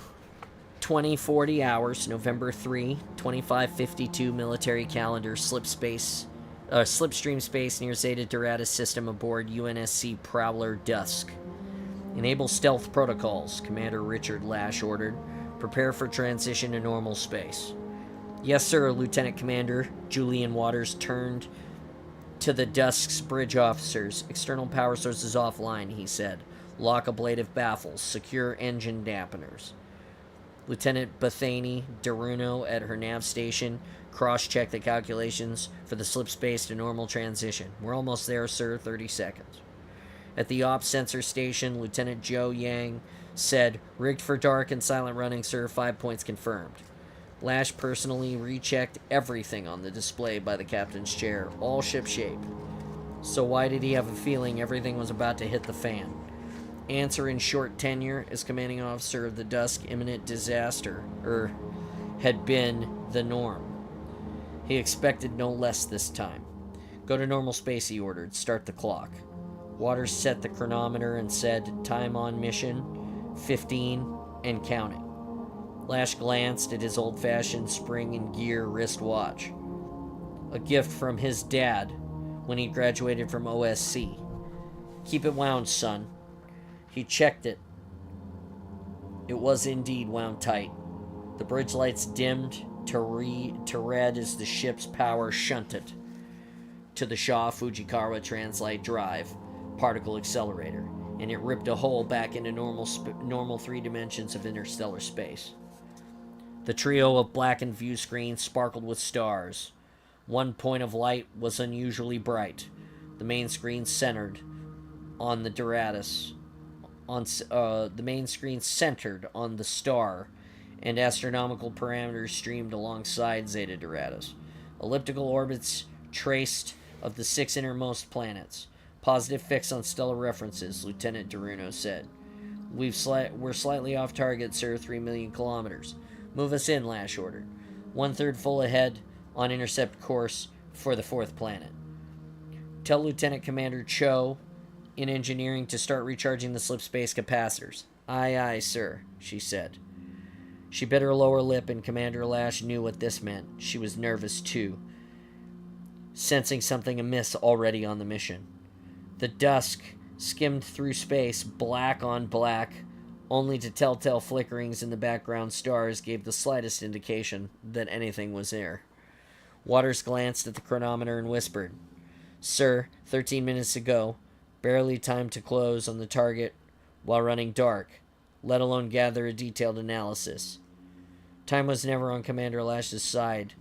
Either there was too much time, and his crew waited delays for weeks, stealth, or like now, which was the case, they had to trust the balance, gathering accurate data while still remaining hidden. It was a hell of a choice. The fate of thousands, lives, and 8 of the ships depending on this. On the other hand, if the Dusk were detected, no intel would get back. Not to mention, they'd all be dead. 18 months of crew attrition and constant action were now taking their toll on Lash's officers. He watched lieutenants, Durano and Yang, and saw the combat fatigue mirrored in their gaze. Dark circled eyes. They had endured endless waiting, punctuated by salvos of Covenant plasma and laser fire. They witnessed the fall of 4 colonies and the cremation of billions. They were close to the edge. For that matter, so was he. We have our orders, Lash told Waters. 15 minutes in, and then we transition back. We'll do our best with the time allotted. They had limited time for 2 reasons. First, past 15 minutes, detection by Covenant sensors grew at a statistically geometric rate. Second, after 15 minutes, the Dusk's ability to find the rest of their battle group in slip space would exponentially decrease. Lash sat back, and in the fine tradition of Prowler commanders everywhere, he practiced exuding patience. The Dusk's journey back to Earth had occurred in record time. They had caught a wake of slipstream space, one indeterminably larger than the Covenant wake they had followed. Their nav AI reported Solition-like wave patterns detected near Halo construct. Lash had no idea what had caused it, only reported it to Lord Hood, who had considered this report of slipspace wakes and then imminently ordered them to attempt the same trick and follow the Spartan team until they reached the remote station Tripoli. There they would rendezvous with the battle group under the command of Admiral Carl Buster Patterson, provide assistance to the Spartan team, and hopefully obtain a few new technologies that would turn the tide of this war.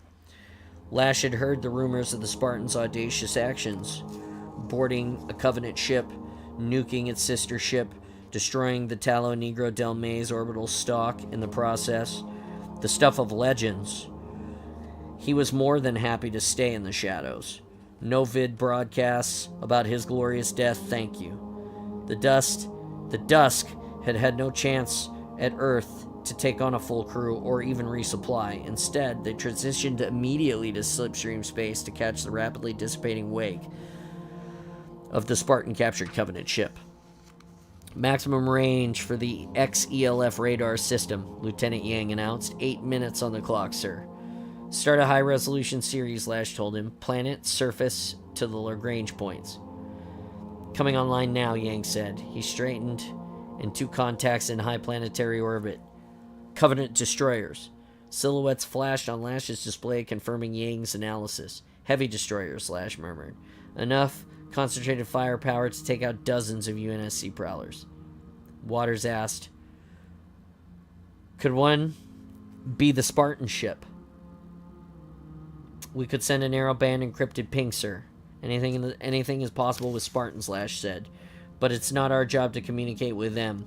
We're here to gather data for Admiral Patterson's strategic consideration. Waters closed his eyes, thinking for a moment, and finally said, aye, sir. The lieutenant commander wanted to get into the fight. It was a deadly sentiment for the officers of the Prowler. Lash sympathized. Waters had long ago lost his wife and his child on Harvest. But stealth was their only defense against such a force. Vengeance had no place on this ship.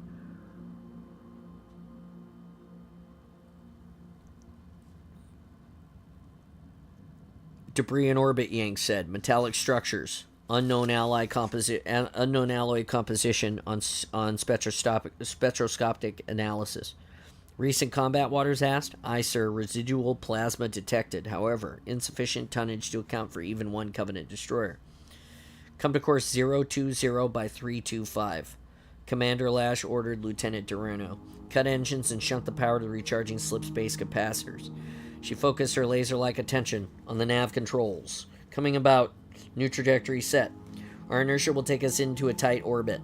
All trace of her fatigue vanished as she tapped into a rapid-fire message on her keyboard and then replied. Lieutenant Commander Cho reports capacitors at 50%. They'll be hot in 6 minutes. Go active camouflage, Commander Lash told Waters. Lash forced himself to remain collected. He felt like a fraud, but he had to try to maintain the illusion of confidence for the sake of his officers. He would never let them know how scared he actually was. Active camouflage online, Waters said. Texture buffer full, 4 minutes on the clock. The dusk dove toward the twilight demarcation line of the planet. The normally matte black, ablative coatings of her dorsal surfaces flickered with patterns of cirrostratus and lapis ocean and glowing orange sunset. Radiologicals, Lash asked. No Angus effect beta radiation detected in the magnetic sphere. Yang answered. The Spartan team has not detonated any Fenris warheads. Is that good or is that a bad thing? Waters murmured. Lash wasn't sure. If the Spartans had been there, he'd expect there to be a swath of destruction. Planetary energy sources, he asked Yang. Nothing, sir, Yang answers, as he ported over the data flashing on the screens. We still have 1/4 of the planet's surface to scan, though. It will take several minutes in this orbit to cover that area. 1 minute on the clock, Waters told him. He hesitated as if he had more to say, but he did not.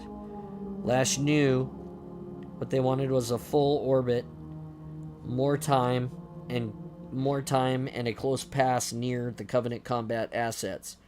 Waters wanted to be a hero. We're following Admiral Patterson's orders here, Lash said.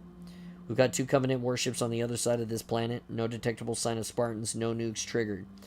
And we haven't been seen. That's close enough. Lash locked gauges with Waters. Waters looked away, frowned, and nodded.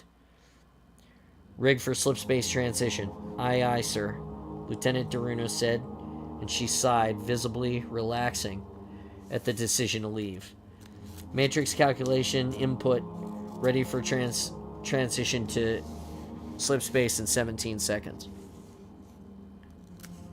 Lash fidgeted in the captain's chair. It was the right move to leave. If they had executed a full orbit, their luck would most certainly run out. And waiting for their recon data in slipspace was Patterson's battle group of 8 ships. 2 Covenant destroyers were a threat, but it was accepted that 3-to-1 odds in the UNSC favored against Covenant forces was an even match. 4-to-1. They'd rarely have such odds in this war. So why did it feel all wrong? Initiate slipspace transition, Commander Lash ordered. Around the dusk, space flashed blue and white, and the stars vanished. 8 UNSC ships dropped from slipstream space into black interstellar vacuum, and there was a fireworks show of blue, Cherenkov radiation, and spiraling subatomic particle decays. Commander Lash used this to his advantage. Set a new course to port, perpendicular to fleet attack vector, he ordered. Aye, sir. Under the red glow of the bridge's battle lighting, his officers looked more alive now and more scared. The stealth, the dust, moved away from the destroyers, carrier, and cruisers of Admiral Patterson's battle group. Lash wasn't running away, a sentiment he found himself repeating ever since he had witnessed the events of the Halo Ring.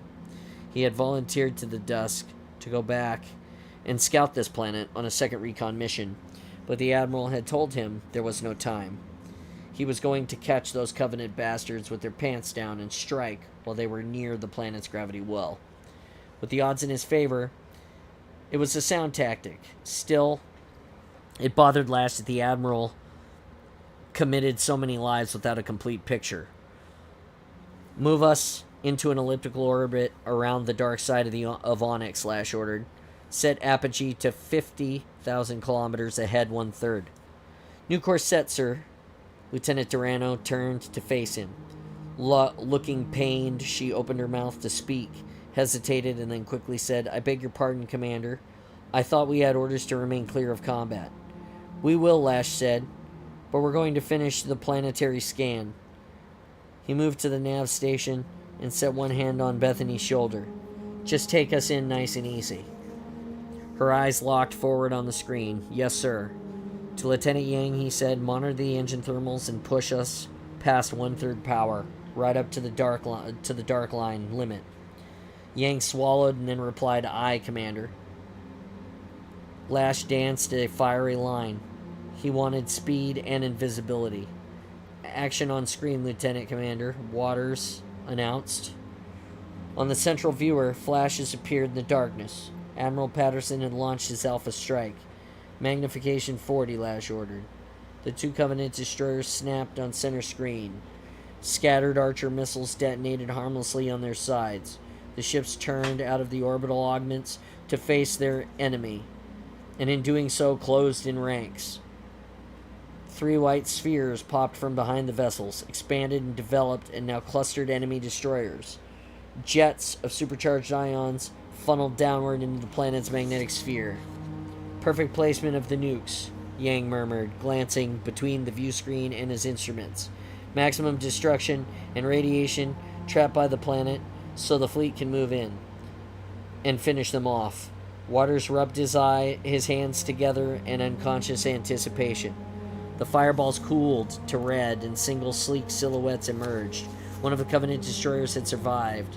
Plasma charges launched toward the center of the UNSC battle group now, directly at Admiral Patterson's flagship carrier, the Stalingrad. The prows of the UNSC ship flared with their magnetic accelerator cannons firing. Lines of flames and superheated slugs crossed in space between the two forces. The UNSC destroyed Glasgow Kiss accelerated in from the fleet. The narrow craft turned sideways, placing itself between the incoming plasma and the Stalingrad. A dozen escape pods popped from her hull as the ships caught 3 of the 4 lances of fire. The hull retreated for an instant and then shattered into fragments. "Track those pods," Lash ordered Lieutenant Yang. "Aye, sir." On screen, the Stalingrad took a direct hit on her port side. Plasma etched through the meters of titanium A armor plating like a blowtorch through the rice paper, and her center amidship decks began to vent. The UNSC fleet MAC rounds impacted the Covenant destroyer. The slugs battered through the ship's reconstructed shields and then through the hull, knocking it back so violently it tumbled out of control into the planet's atmosphere, leaving a trail of turbulence and fire. Whoops.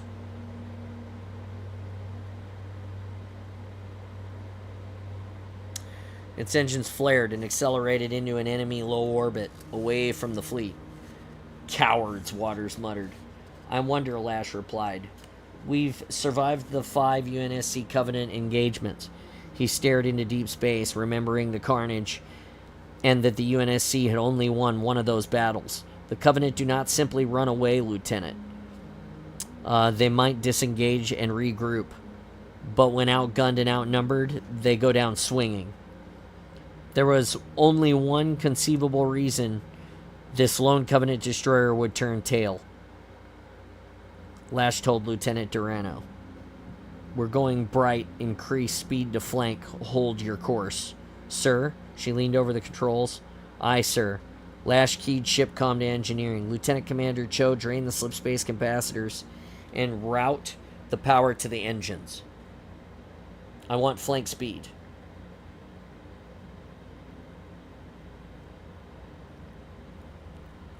What had felt like victory on the bridge a moment ago faded, and Lash's officers again appeared weary and wary. There was silence over the ship's comms, and then Cho replied, "Rerouting the power now." The dusk was out in the open, and Lash was violating the first rule of any prowler captain, staying hidden. But every instinct he had screamed that the Covenant wouldn't be this easy to defeat, and that they'd overlooked something of vital importance. Admiral Patterson's 7 ships chased after the single Covenant vessel. They vanished into the dark as dusk arced around the planet. Lash returned to the captain's chair and uneasily settled into it. Waters stood next to him and whispered, "Tell me you know what you're doing, Richard." Lash leaned forward and said nothing. Coming up on the dark side of Onyx in 15 seconds, Lieutenant Yang said. 10, 5, 3, 2, 1. The planet's nighttime face appeared on every view screen. Dark, save the glimmering clouds on the edges of the twilight. "Hotspot," Yang shouted. "Over the horizon, 27 degrees north, 180 east. 118 east. Recalibrating thermals to cut through the atmospheric distortion. On the main view screen, a wavering image resolved into 20 Covenant warships climbing at flank speed through the atmosphere on an intercept vector towards Admiral Patterson's fleet. Lash jumped to his feet. "Cut engine power to 1/3, he said. "Re-enable stealth protocol. Come to a new bearing. Polar orbit. Give me a clear sight on the Stalingrad. Now heading I." Lieutenant Deruno said, her voice straining as she calculated the new orbit, bracing for the correction turn at 1/3's power. The Dusk ditched and tilted into a polar alignment. Engines rumbled, and the Prowler arced up towards the ice caps of Onyx. "Zenith in 20 seconds, Deruno said. Lash turned to Lieutenant Commander Waters.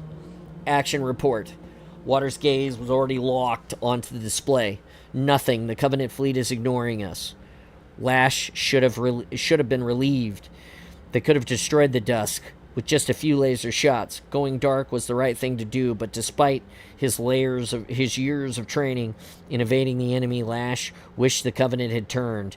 It might have given Patterson a few extra seconds to see what was coming. He waited 15 seconds, the most agonizing quarter of a minute of his entire life, watching the clouds, the land masses, the oceans of Onyx pass underneath the ship. The Dusk finally crested the pole, and the stars, as well as Admiral Patterson's fleet, reappeared on the forward screen.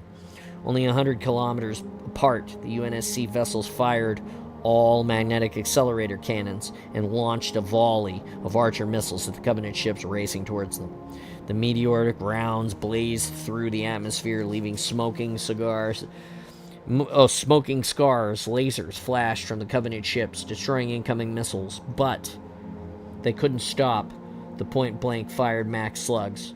7 Mac rounds struck the 2 lead destroyers in the Covenant line and shattered their shields, dented the armor, and pounded through their hulls, crippling the vessels. So they aborted their attack run as they were caught on the planet's gravity pull. One ship's engines flared, overloading as its captain attempted a survivable landing. One lone destroyer, however, spun in orbit, its forward momentum neutralized. A victory Lash knew it would only be short-lived. The enemy outnumbered them almost 3-1. The superior weapons and defensive shields, and the proximity of a gravity well meant Patterson was backed into a corner. It could be a slaughter. Plasma erupted from the Covenant fleet that looked like a solar flare, and it boiled through the vacuum of space toward the UNSC ships. Patterson was no fool. He didn't attempt to evade at this range. Instead, the engines of his ships heated as they angled into a lower orbit, accelerating into the attack. This would do nothing to stop guided plasma, but they'd emerge going faster, possibly fast enough to avoid the second attack. The plasma tracked the UNSC ships as they dove. A split second before it impacted, energy projectors lit on the Covenant ships, dazzling beams of pure white radiation illuminated. Patterson's ship, so bright the scene froze for just an instant, burned in the Lash's retinas. Explosions and showers of molten titanium filled with view screens and rapidly expanded into clouds of sparks, smoke, and tumbling cracked husks of UNSC ships. Miraculously, 5 human warships rocketed from the center of the destruction, streaming fire and venting atmosphere, thundering into the heart of the Covenant fleet. A UNSC destroyer, Iwo Jima, gazed a Covenant carrier 3 times its size, deflecting off of its shields, and careened into 2 other Covenant destroyers. The UNSC vessels erupted from inside. Reactors overloaded and single nuclear warheads detonated in the act of self-destruction. The fireball enveloped 8 nearby enemy ships, of which 6 survived behind their shimmering energy shields. The Covenant fleet was in disarray, slowed and paused to regroup. Patterson's ships continued to accelerate an arc around the far side of Onyx. They had survived, at least for one more orbital pass. Additional contacts, Yank said. He half stood up from his seat and hovered over the sensor board. Rapidly ascending from the planet's surface, intercept course for the Covenant fleet. Lash's heart sank into his stomach. Reinforcements, he said. Yang was silent, studying his display, and then he said, "No, sir. Look on your screen." Lash tuned the tiny captain's chair display toward him and examined the ship's silhouette. The computer extrapolated a rough three-dimensional model of 3 boons and a sphere with no connecting structure. "They're 3 meters stem to stern," Yang said. "Passive radar is picking up thousands of them."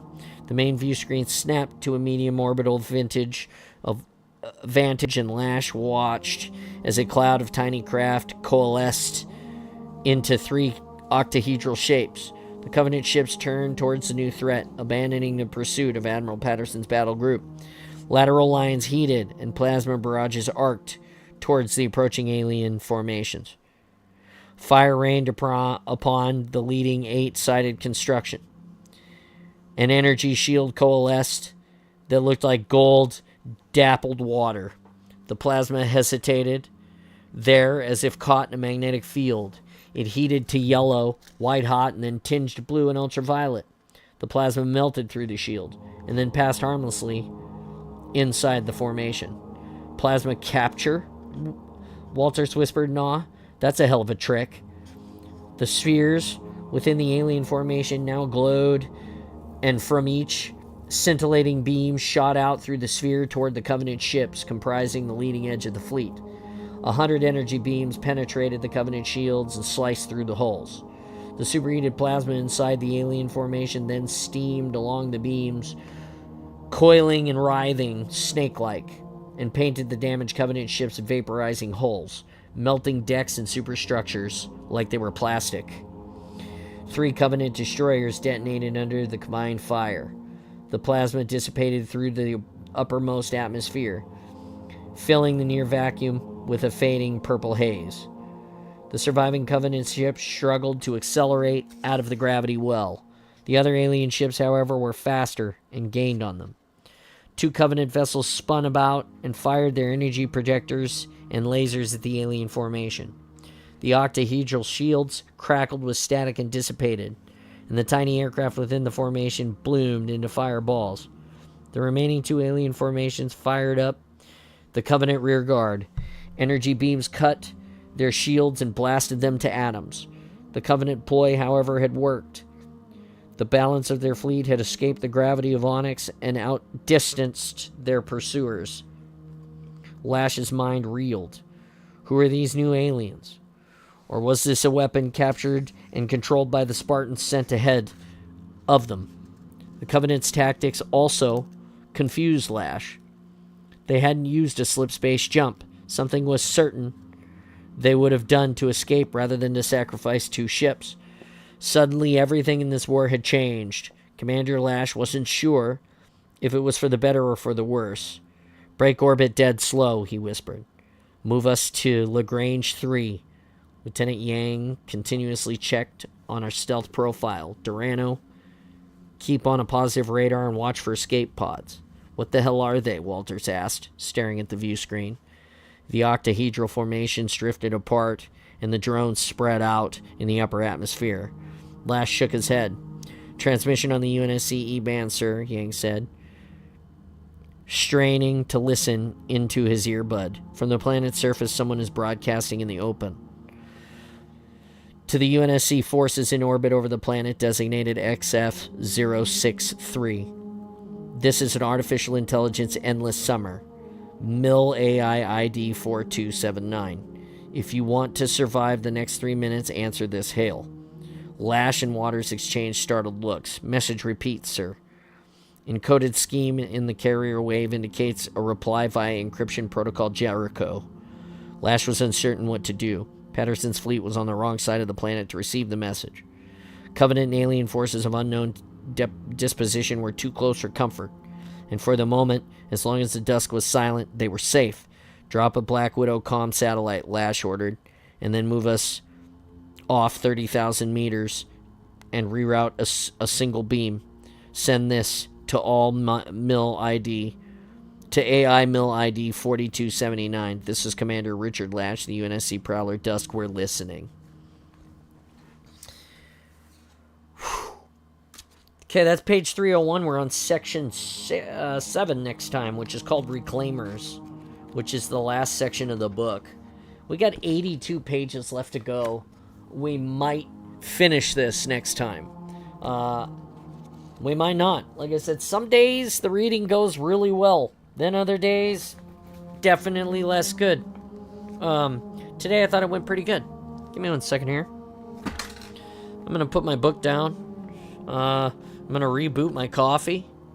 And we're going to switch gears from reading because reading is tiring some days. I definitely could tell right there that I was getting it. That I was getting the worst of it there. Installation 00. Those last 80 pages are phenomenal. Hey, thanks for stopping by, buddy. I appreciate you. And yeah, no. Trying to sleep. Okay, slowly closing eyes. Don't give me jump scare in the middle. Okay, grandpa. Oh, thank you so much, Goodest Life, for listening in on YouTube today for a little bit. I hope you're enjoying the book. Yeah, I can't wait to read those last 80 pages, if I'm honest. I would continue, but reading out loud is hard. It, really, really drains me. It gives me, it feels really good because I'm, sharing and I'm becoming better at reading out loud, which is great. It's, one of the weaknesses that I have. But, giving people something to listen to. My wife finished The Fall of Reach, and I asked her if she'd continued on any of the books yet, and of course she hasn't because she started college, but she says she could definitely see and hear the improvement as I was reading and getting better. So it's always nice.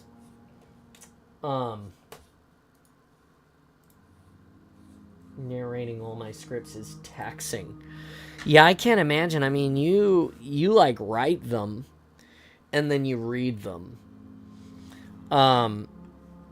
That's crazy. I mean, it has to be a bit easier because you have several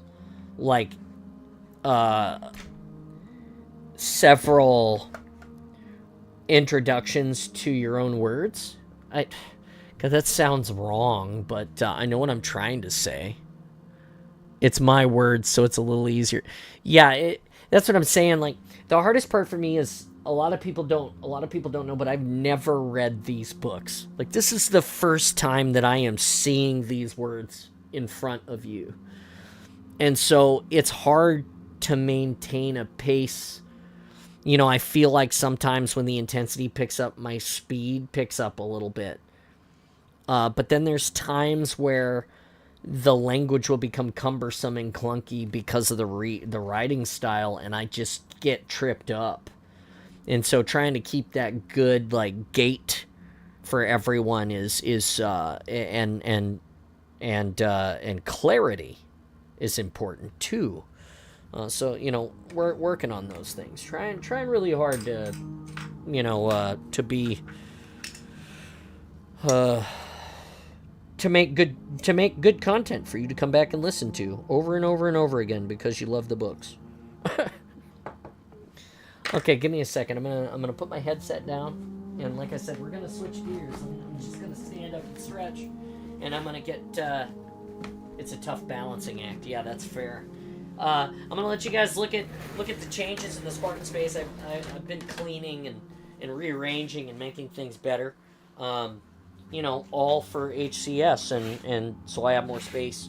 But what I'm going to do now is I'm going to put you guys on a brief stare at the world of John, and I'm going to get some coffee. And when I come back, I'm going to switch to the Discord that everybody loves, so you guys can all participate and talk to us. I'm not going to take this off. I was going to, but I'm not going to. I'm going to keep it on. I'm going to put you down for a minute. Enjoy the OST. It's provided by Installation 00 himself, which is once again, we're forever grateful for you supporting the channel in all of the ways. The ambient wonders, the cheered bits, the gifted subs, the coins. Can't say enough. I'll be right back.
I love you too, man. You're the best. I reloaded my coffee. And, I brought this. I grew this. This is a... Well, I'm taking the stem off. Here you go. A little lemon cucumber that I grew.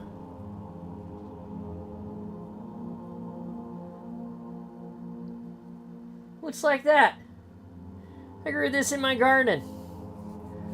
It appears, I just harvested like 15 of these yesterday. And it would appear that I will have many, many more to harvest this week. So I'm gonna give one of these to Oakham to try, and maybe one to Timo and Ben and Krampus as well if they if I have enough still good when I see them in 10 days. They're growing in the Spartan space. It's so cool. Let's switch gears here for a minute. Where's my mouse? Why can I never find the shit that I need to find when I need to find it? Alright, we're going to end this stage here. End stage. And then we're going to enter the Twitch Live, which we are now in the Twitch Live on the Discord, so everybody can come and be part of that. And, yeah. Good stuff. You guys want to hear what this thing sounds like when you eat it? Hold on, let me see.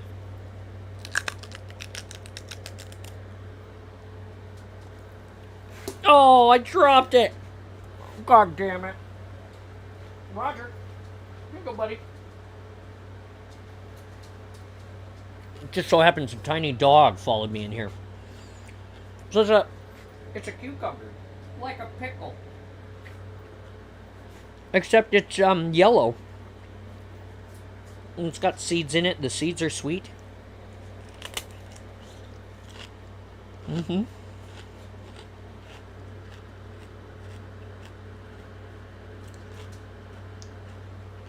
It's really good.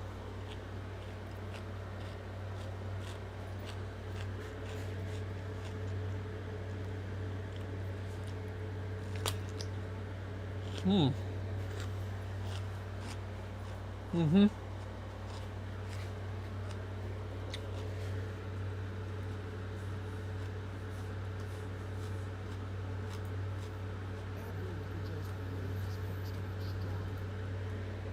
Sorry about the ad. If I play more than 2 of Installation 00's Ambient Wonders... I thought it was a yellow apple. No, this is a cucumber. I grow these in my garden. It's a lemon cucumber. It's absolutely my favorite cucumber. I grow these every single year. I plant them in April approximately. And the first harvest, the first time I get a cucumber off of the plant is probably early June. And then from about the time that these, that I get the first one, I get like 5 a day until the harvest is over.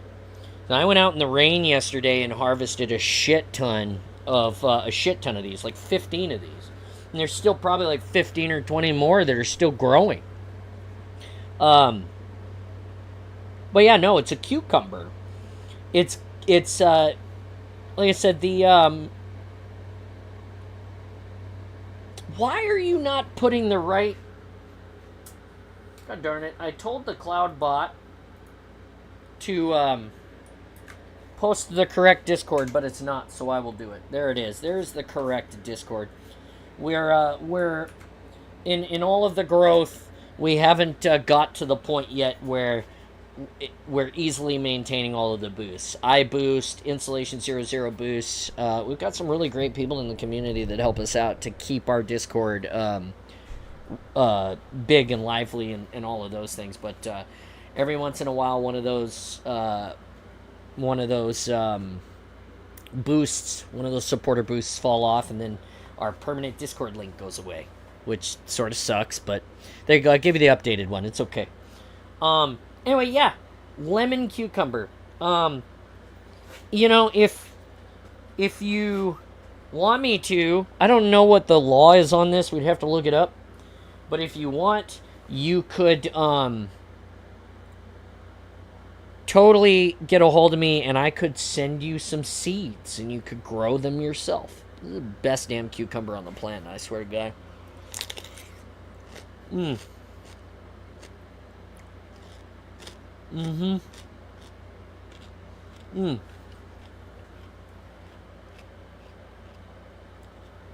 This is ripe right off the vine, by the way. Look, I just went and picked it. This one. And it was like the size of a baseball, you know, like as big as your fist.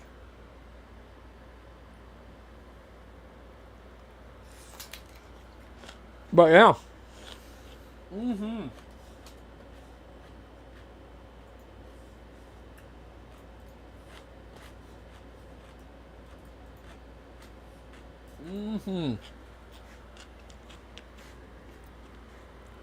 me show you guys some cool stuff while I'm mowing down on this cucumber. And it's like a whole meal too.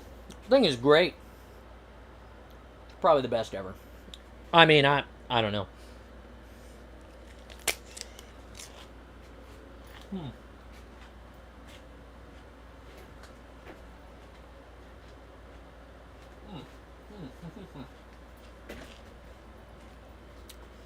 I was fortunate and able to find all of my laser jet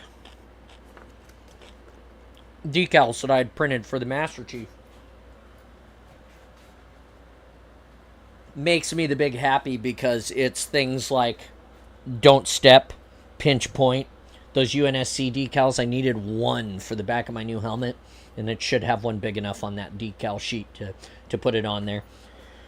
Which was the last hurdle that I had to jump to start weathering the helmet. So this afternoon, after the awesome ends, well, you know, I mean, it depends on what people want to see. I could put the decal on the helmet and start weathering it today. I'd plan on playing a little bit of Halo because we played on Tuesday. We didn't play any yesterday. I still have a hero grind. I still want to make the hero rank and get that finished. That's like a super big deal to me. And I want to try to get it done before Christmas. You know, Halo's getting pretty sweaty for me. I hop in and people are like already wearing the Master Chief armor and just crapping on me. That's not fun.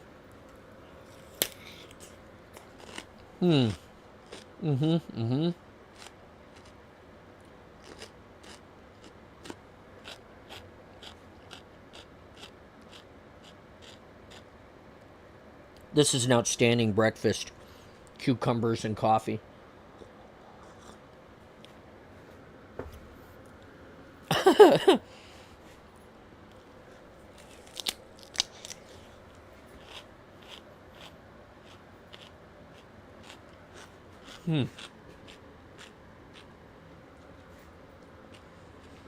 Here's the list of things that Spartan John still has to do before HCS. Thank you again so much to Installation 00 for providing us with the support and the help with our electronics.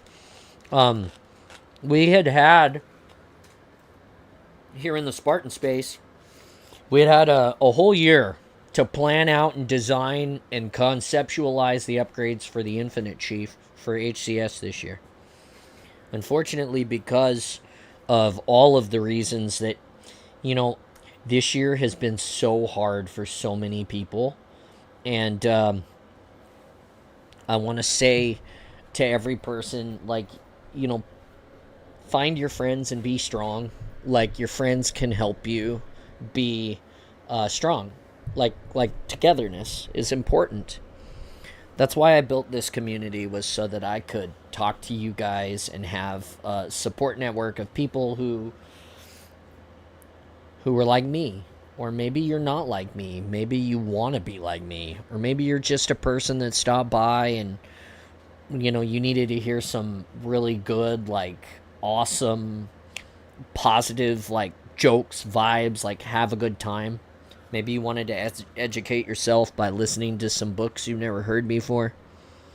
Like, that's why I do this.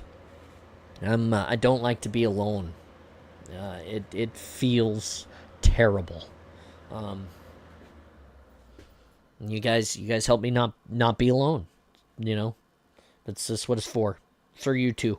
I'm here for you guys, just like you guys are here for me. This is so good. I would sell these, but I don't make enough of them. And all of you guys who would want to buy them, I wouldn't be able to send them to you because they'd have to go, like, across the world or something.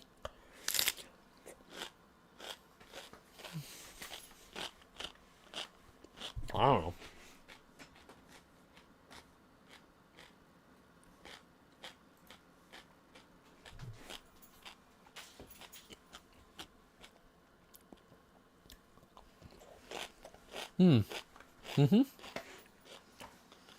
That was really good. It's literally got to be one of the best things ever. So what are you guys doing today? Tell me about what's up. Let me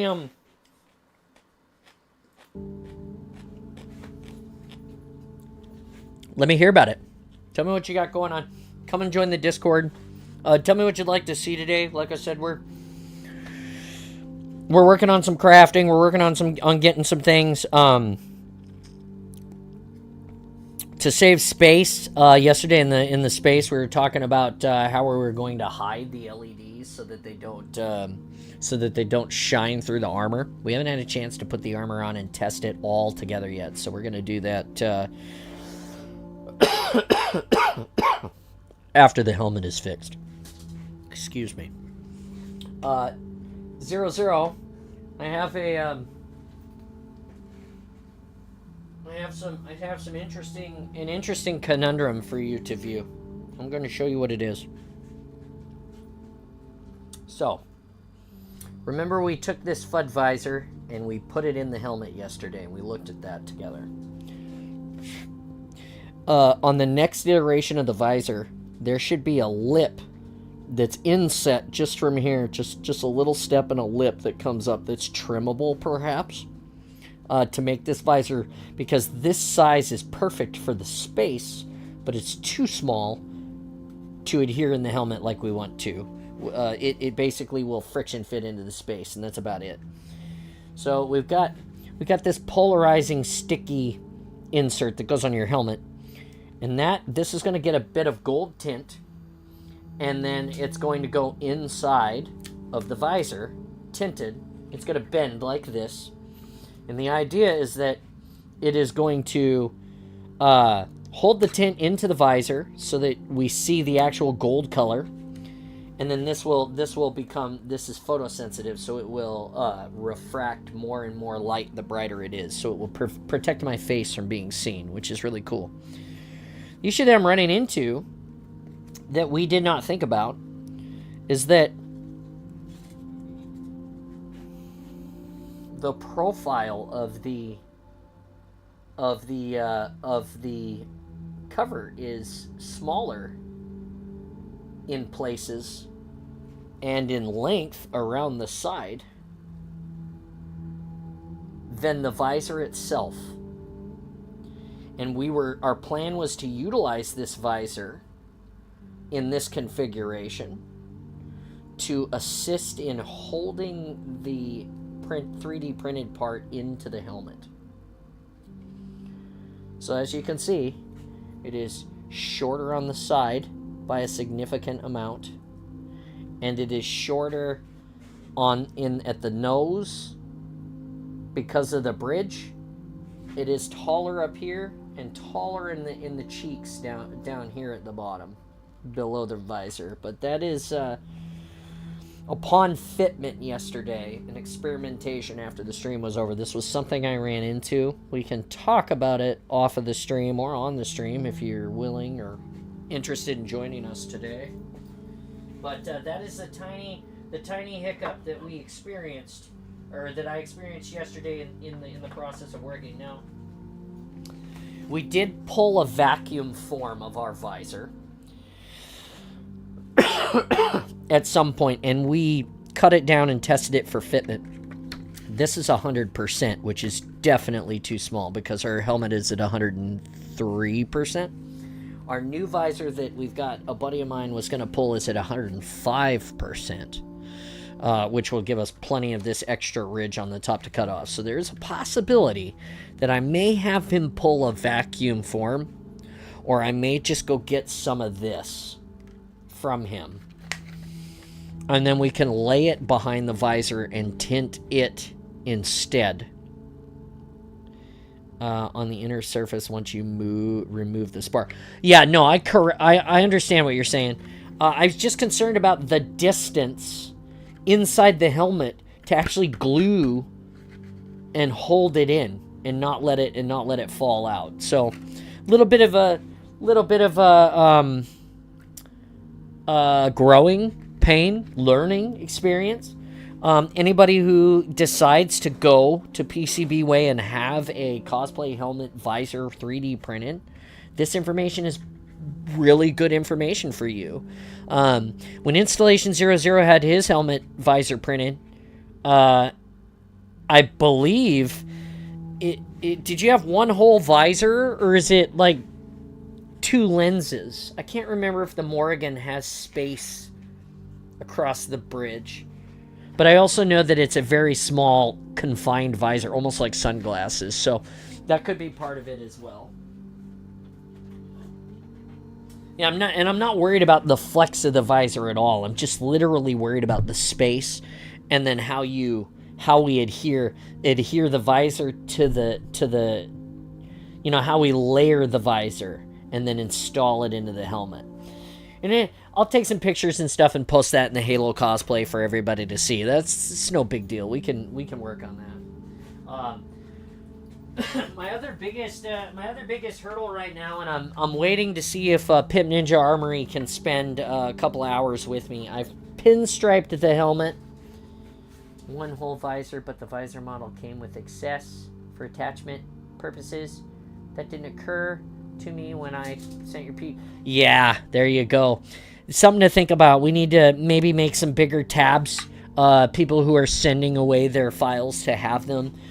Something to consider. Because remember when we build the visor buck and we take an impression off of that with a vacuum machine, the whole purpose of that is that you've made the visor small enough to fit inside of this orifice here. But you've made it large enough so that inside it can glue to places like this surface here, so that it holds itself in from the back, right? So it's no big deal. Things happen. We'll figure it out. We can either send another. I can commission you to make another visor, to have another visor made for me with tabs on it, which would be fine. It's no rush. I'm gonna try to make that work with what we have, because the Legends helmet needs to be put back together so I can wear him. He's one of my favorite chiefs to wear. And we've got to give people the choice to have a helmet choice again. But here you go. Here's the helmet. We got the silver. It says 117 on there. We've got all of the black painted. We've got to add some detail to this. I'll show you guys a little secret that I have. I showed the stream at some point the other day when I was doing this live. This tape here. You see this texture? This tape is tape for sheetrock. So when you're building a house like this, my walls are smooth because all the sheetrock was put up, and then we taped the sheetrock and we mudded the sheetrock and we sanded it so none of the seams between the panels are seen. And this is what you use. It's a self-adhesive roll of tape, and what you get is you get this imperfect mesh here. It's got little bips and bobs and shit on it, okay? So I take this and I cut it down and I put it inside of places that I feel like should have mesh. So you'll see that in places like the cutouts here on the chief and the chest. That's put in there. On the helmet, it's installed on the hoses here because my hoses are smooth. There's no definition. So to give that definition, we put it on there. And then we paint that the same color, of course, as the helmet or whatever. And then we drag that with a brush. That's the only dry brushing that we actually do on the helmet, is to age those pieces so that they look worn like the rest of the helmet. It's a pretty awesome, pretty big deal. Hey Zero, I got your ears. This thing can't be smoked all at once, and I want to have some of it. But you told me to wait, and you never answered my question. If I wait on this until HCS and I don't win, then do I still smoke it anyway that day? Or do I smoke it if I win only? I was thinking about having some already. Just saying. Anyway. It's a good day in the Spartan space. You guys want to play some games? You want to talk? What do you want to do? Yes, obviously. Just smoke it that day anyway. Are you saying I should wait? You say wait, no matter what. Just wait. I could do that. I could wait.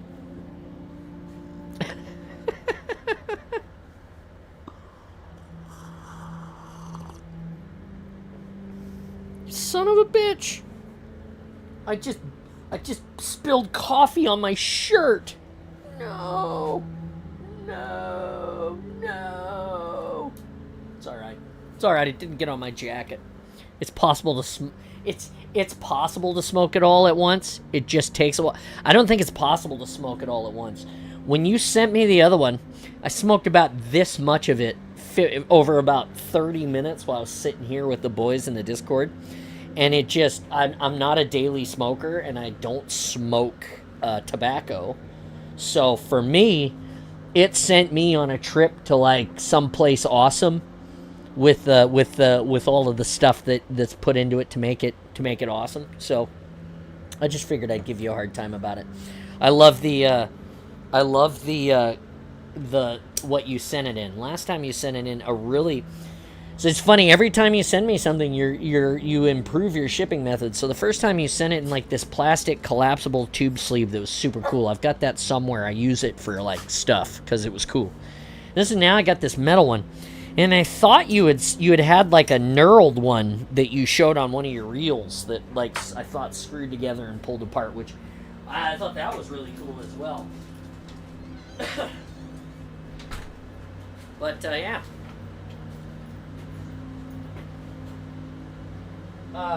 Also, still no dice on those other packages. If anybody, including Installation 00, were sending me something, and it has to go through, it is, make sure you don't smoke it on an empty stomach.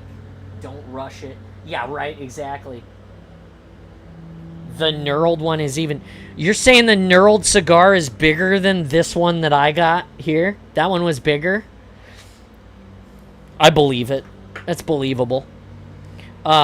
So I've got the Infinite, I've got the Infinite Chief visor out of the Jazzwares helmet, and it is ready to go into the Infinite helmet. So as soon as we finish weathering, we'll put a clear coat on it, and it'll be sealed, and then we'll be putting the visor in.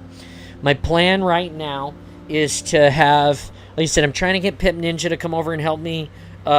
We want to take apart the Legends Chief helmet, install the visor in it, and get it right. That shouldn't take very long because we don't have to do any rewiring. We just have to take some things apart to get the visor in there and installed right. And we're going to have to fiddle around with that a little bit because of size. And then the Infinite Chief helmet, we need to finish building it. We've got all of the stuff here. We got the wiring diagram. All of that is good. We just need to, like I said, we need to get together and finish assembling it and wiring it. And then after that, that helmet will be ready to go. We've got a little less than, I think we've got 9 days left. It's, I can't believe 9 days. It's like nothing. You know, it's upon us.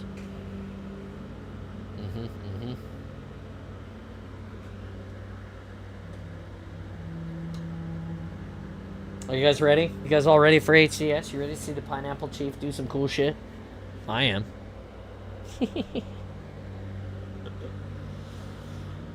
Alright. Shift gears here. Shift some gears. What do you guys want to see? You want to see crafting? Do you want to see me shoot some people? What do you want to see? I'm easy. I'm gonna kind of sort of leave it up to you guys today.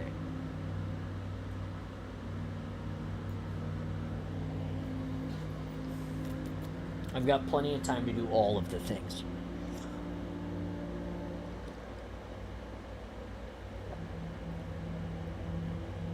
Yeah, exactly. If you were on your way this year, you would be in the air to come and visit me already in 8 days. That's right.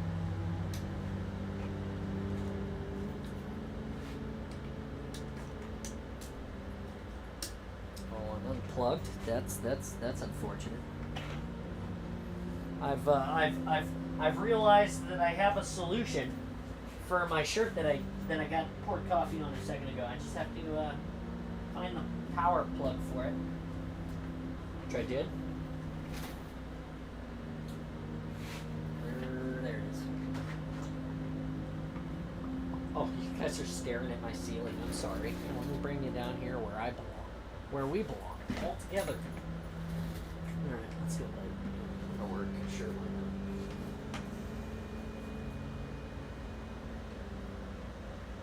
not? I just happen to have a heat gun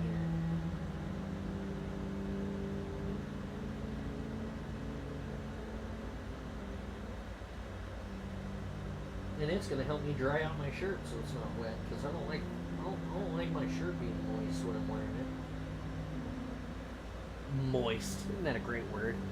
Also because you and you alone, my most popular video in Ambient Wonders is Sacred Icon Suite. Because of me and me alone. This isn't even my favorite one though. My favorite one is the other one where the dudes are in like the, you know, the baritone choir one is the one that I usually play, I feel like. But hey, that's awesome. Hey guys, don't forget that Ambient Wonders is the coolest thing that you could do. You could listen to it when you're tired, sad, happy. You want to relax. You want to do some homework. You want to be inspired. All of this music just comes straight out of Halo and our benevolent overlord, Installation 00, the Halo maker himself. Haha. He's probably blushing at home right now. He is the one that makes it go. He makes it happen for us. He provides us with the music. And Spartan Viking says kill. Okay. He provides us with the good music, and by with the good music, I mean he literally is providing us with Ambient Wonders. You can like, share, and subscribe yourself. He's up to 1,630-ish subscribers to Ambient Wonders. And I'm not gonna take all of the the credit for this. But what I am gonna say is that I think that when he started, he had 742 subs, and we just love to push that shit. This is the best. It really is. It's good stuff.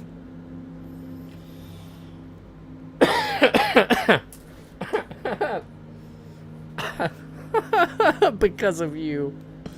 Because of you. My video game noises are so popular. I love it. No, it's because of you, big guy. I just listen to it and tell everybody about it. Cause that's the way. We all just help each other out. It's like the best thing that you could ever do. It's so wholesome and wonderful. Which helps, yeah. It's got 5,800 views right now. You posted it to 5,851 as since October 8th.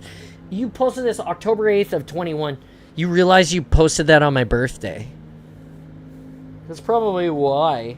It's probably what brought us together. It like aligned the stars.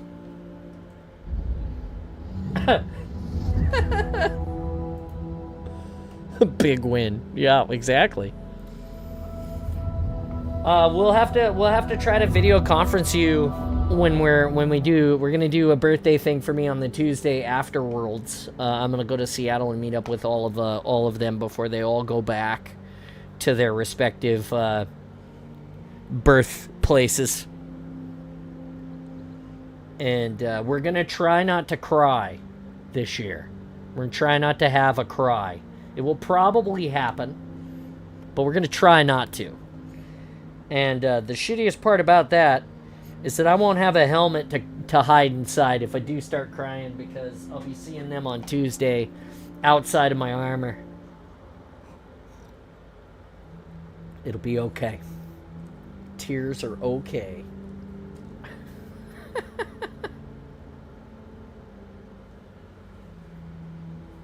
Whoopsies.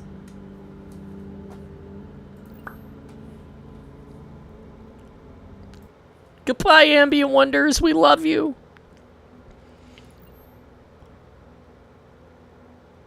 Oh my God! Right? Who says it's ugly? Who says it's an ugly cry?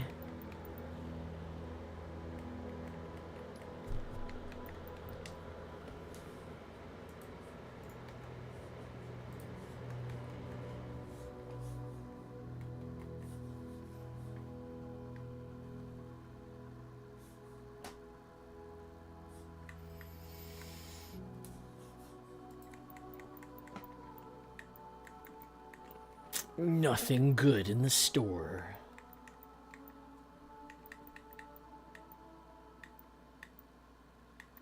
Oh, this one?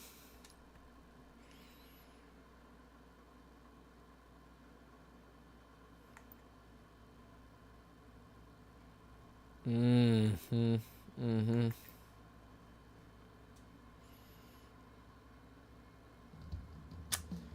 Yeah, I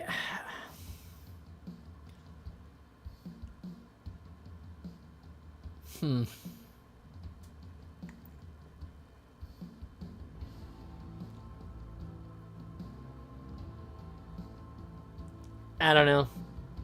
I don't know if this armor kit is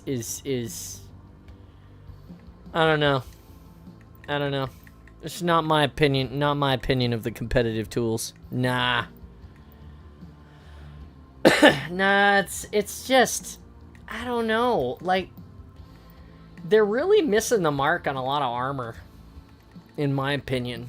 Like, the Mark 7 is so good, and then everything else is just kind of like, to me. You know, like, they made, you know, for me, it's always been the armor of the Chief. Like, always the Chief's armor has been my favorite armor. Like, and from CE to Halo 2 to Halo 3, they, like, really made some really nice choices to, like, upgrade him, but keep his aesthetic, you know, make him, like, you know, make him better in all of these ways. And, you know, but still keep his look and things, like, in the right color, in the right look, in the right, like it all felt like it mattered. And then Halo 4 and 5, they, like, completely changed his armor, and that kind of really sort of took the immersion out for me. It kind of really disconnected me from the character.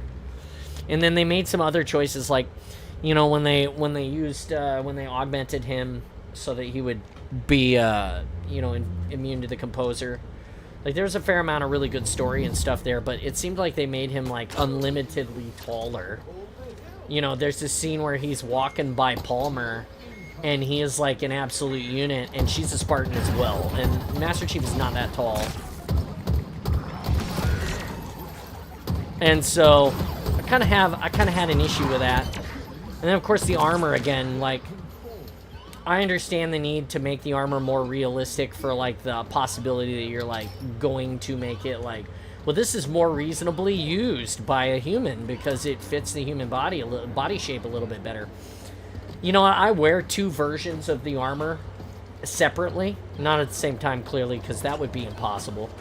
But the point is that I wear multiple versions of the armor, and in each iteration of the armor, I don't have any problem wearing the armor and running around and beating up people. The only thing I really have an issue with, honestly, is taking a knee. Can't do it. And after a day or two, it's hard to sit down by yourself. But I'm just saying, I'm sure that the other armor would feel a lot better and be a little bit more easier to wear. But just not the same to me. Just not the same. And then, let's see. And then they came back to Halo Infinite, and Halo Infinite was like going home for me. It was like, hey, here's your old favorite armor back. We made some upgrades. And I'm like, oh.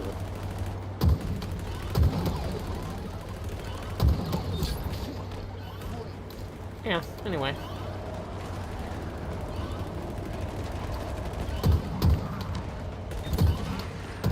I'm an old guy though. You young kids can have all the better.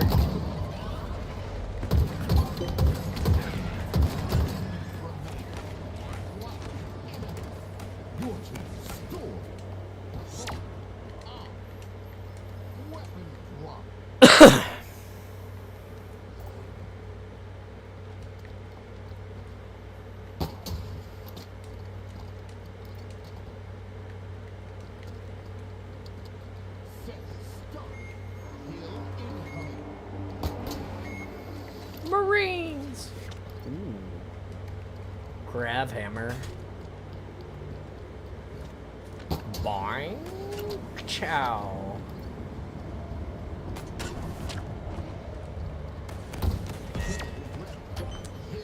Hill ready. Hill controlled. I love it. I'm gonna give me that Spartan sandwich today, I bet you. I hope. Come on, Marines. I'm gonna come and help.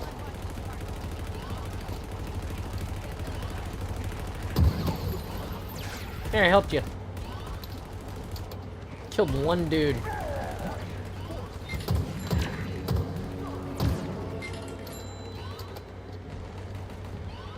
Why is my phone making money sounds? Oh. Motion sensor disabled.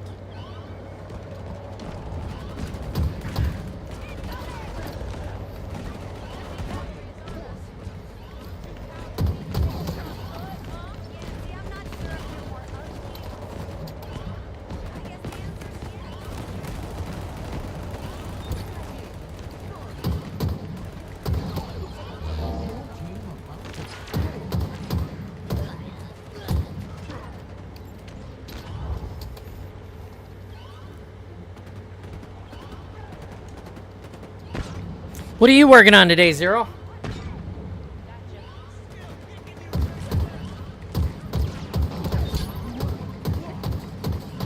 Grenade going in. Oh, they all died. That was a tasty kill.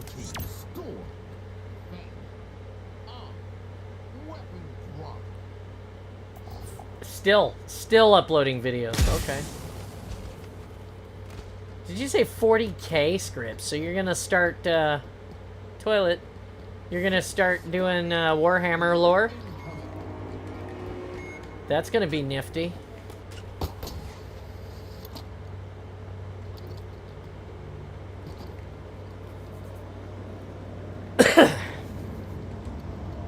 That's a little bit different kind of augmentation, right? Spiritual. I mean, they still like weld those guys into them suits.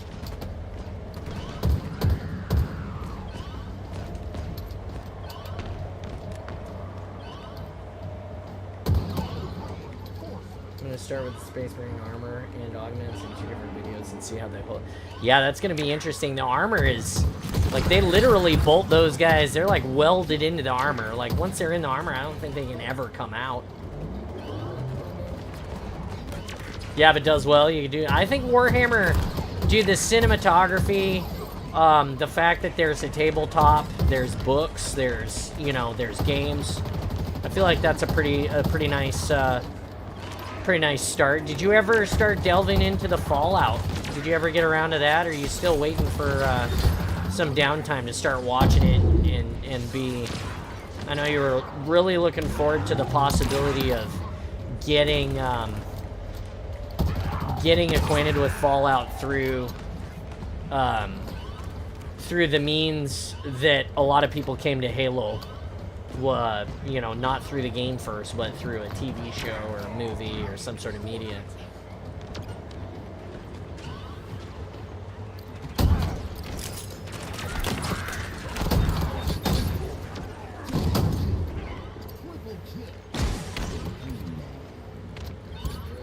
They can take the armor off in 40K? I was gonna say, I know StarCraft, I feel like in StarCraft they put the armor on and they definitely can't take it off in StarCraft. It's like, you're conscripted to fight and that's like it.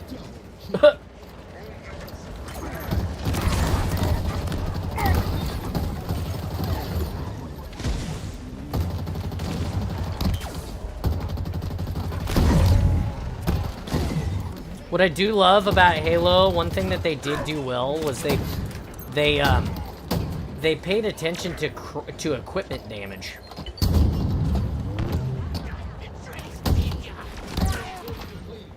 Which I think was a smart choice. So if you shoot one of those brutes in the back and their equipment catches on fire and explodes, it's smart, because they're like, oh no, he's gonna kill me.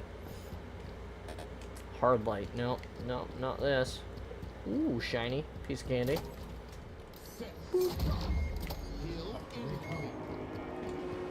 Hey, what's up, Krampus? I'm good, how about you? I'm doing okay. We're just counting the days, you know, hanging out.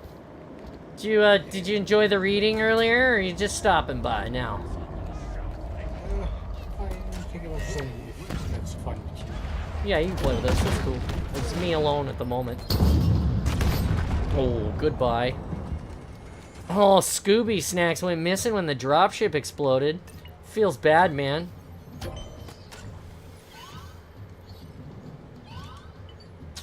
That was my last rocket. That also feels bad.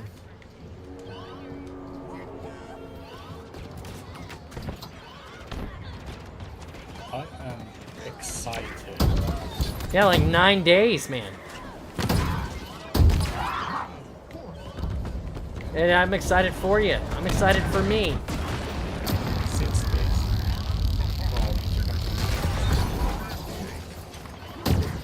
Oh, 6 days for you? Yeah, to come to the Americas. Nice.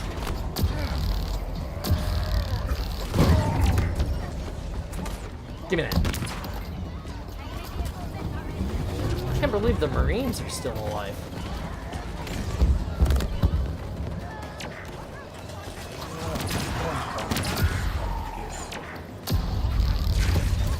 Hey, you.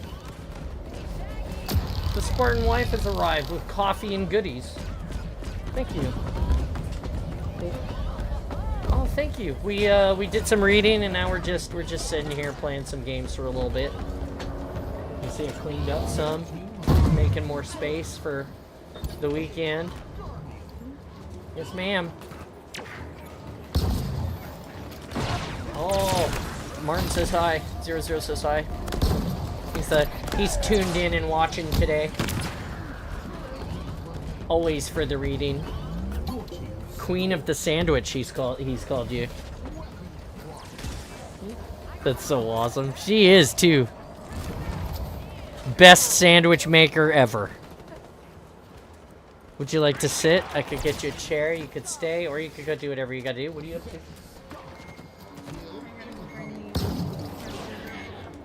Oh, groceries. I got a package. It's very light. Okay. I might know what that is. Is it a box? I might know what that is. And it's very light. I think I know exactly what... I might have gotten the visor today, Martin. Is it from Customs? It's in a Macy's box? Okay, did you send it in a Macy's box? Oh, okay. Never mind. It's not the visor. The visor is not here. It's something... It's probably a Poshmark win. Yeah, he says he definitely did not send it in a Macy's box. Where am I even going? Oh, over there. I'm like, where is the... Leave it to my wife to totally, like... Because I love her so much, and she's like, Gibbs, we're not shopping. Stop it. Because I love her so much and all the things. It's probably, you know... It's a Poshmark win, I'm sure. And... Ah! Ooh, that was a great... That was a great shot. My wife is awesome, Krampus. I can't wait for you to meet her. I don't know if she's gonna do the sandwiches for everyone. There's a lot of sandwiches she'd have to make. But she's definitely gonna be there. Oh. She's gonna be there all 3 days. I compete on. I'm competing on Friday, so we'll be Friday, Saturday, and Sunday in the armor.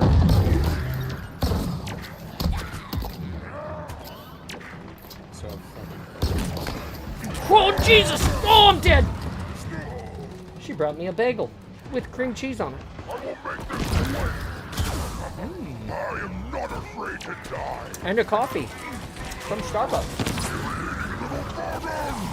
You guys get to watch me eat some more food. It's like one of your favorite things to do.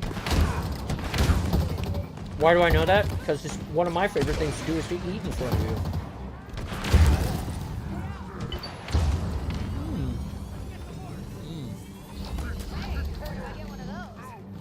you. Bagel. Yeah, rosemary and sea salt.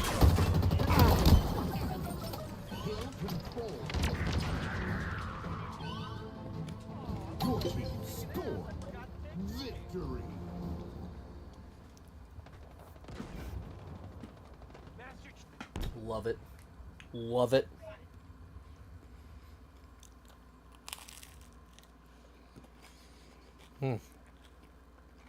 Bagel with cream cheese on it.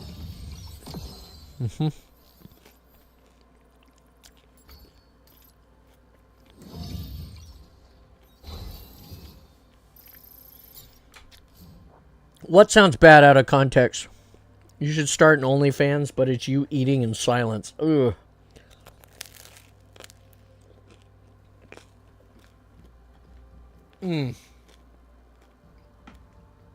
Two problems with that.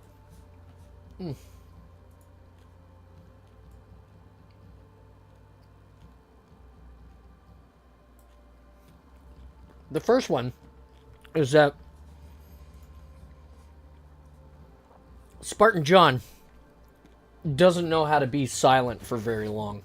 That's the first one.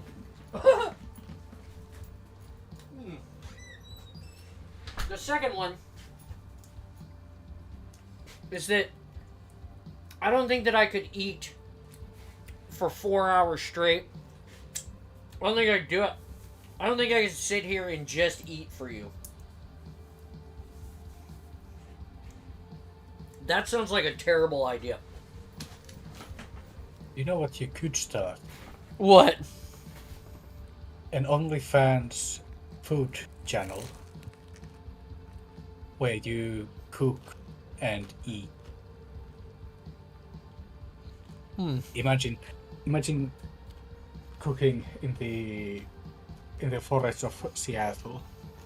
And posting that into the OnlyFans too. And I mean, nothing says that it has to be anything dirty on the OnlyFans. That's true. I do know there's a friend of mine, and she does, she's a PR person. Here we go, firefight dropping. She's a PR person, and she says that OnlyFans is very, very lucrative, and it's a pretty small market. She said that I could do all of the same things that I do here, and not have to take my clothes off and still make a shit ton of money. But yeah, the stigma is like, you know, it's OnlyFans. People are like, you stream to OnlyFans, and immediately they think you're just, you know, naked.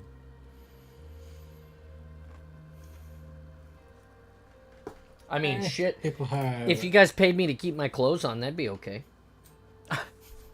It would be one of those reverse pole dancing things. No. They did not.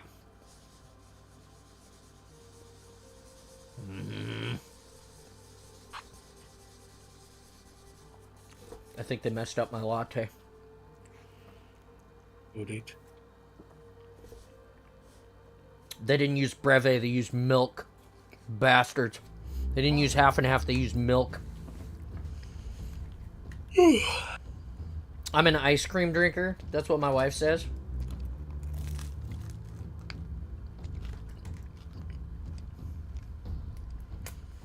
So when I drink my coffee at Starbucks, I get it with breve, which is half and half. And you might also recognize that as heavy cream.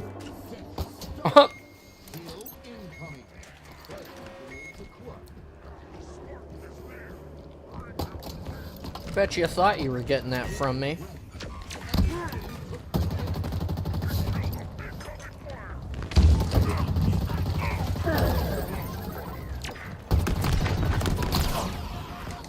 And that's how Spartan John does that.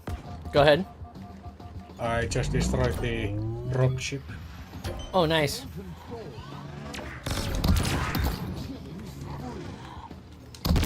Like, just punching the shit out of these skimmers right now. Fuck, it's getting hot in here. 85 degrees in the Spartan space. I gotta turn the... What sort of a weather am I supposed to expect in Seattle? Oh, that's a good question. Hey Siri, what does the weather look like for the next week? It's partly cloudy. 63 degrees today.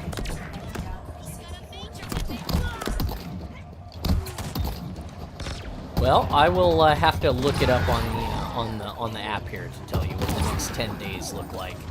I'll give you a good idea. Okay. It's the beginning of October. Usually in the beginning of October, we have the residuals of summer. So it's still like, it's still possible that you might get an 80 degree or a 70 degree day.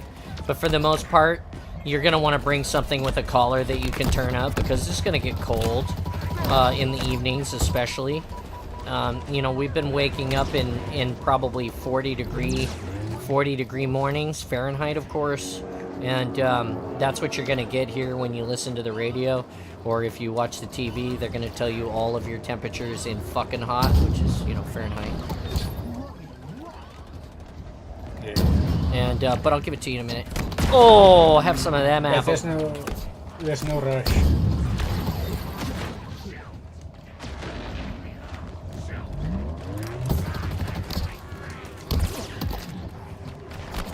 Oh, shit.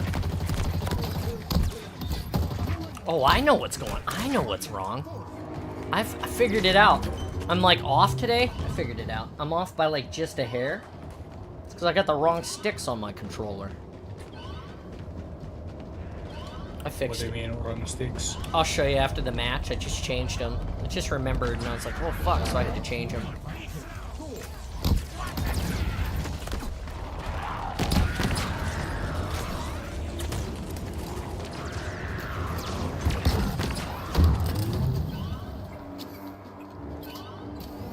like there should be like handlebars on the back of this so you could like stand on the back.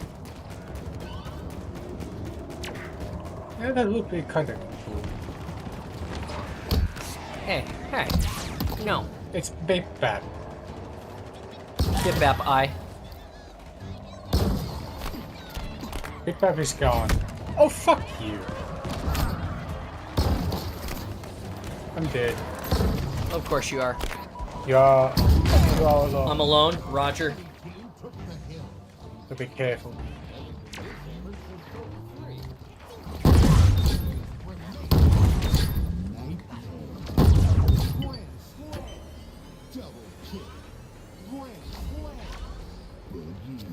Boogeyman. Incoming! Nice.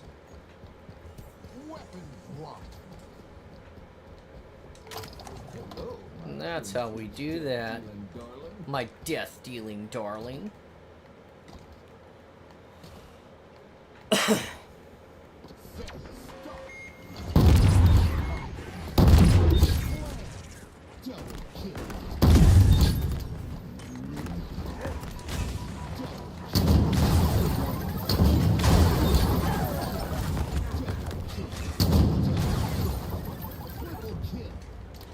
Damn, that was cool.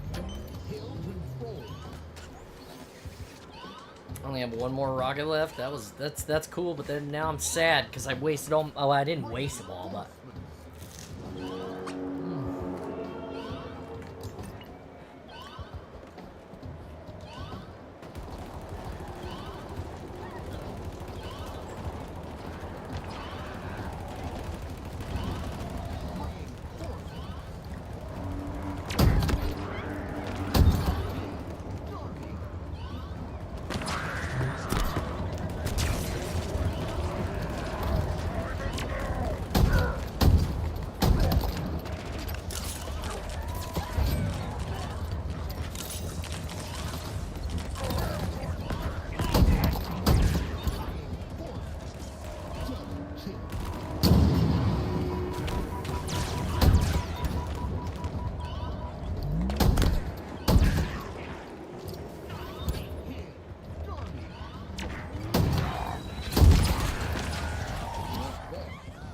Damn.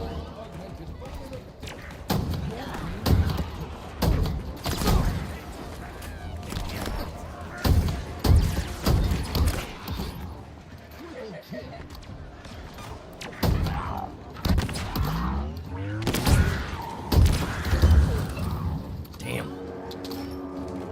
It's getting intense.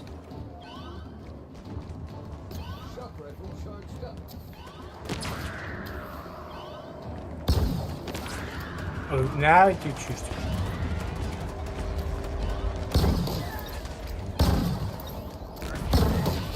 Boss is dead.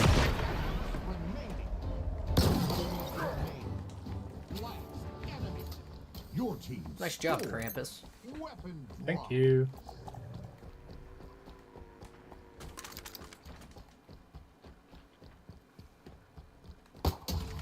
Oh, you son of a bitch.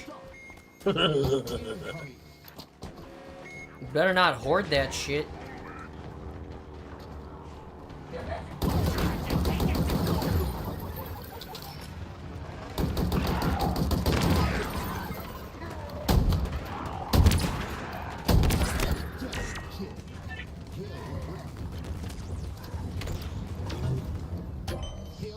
My god, these elites are tanky.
they had a family. Had being the... Emphasizing on the had. Yeah. Dude, the commando is so undervalued.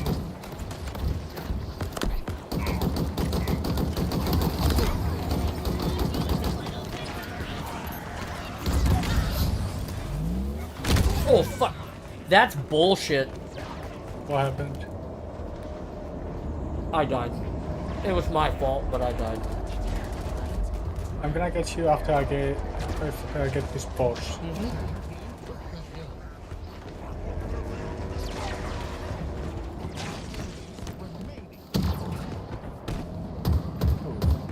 Fuck!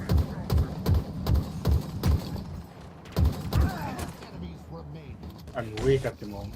It's alright, I'm back.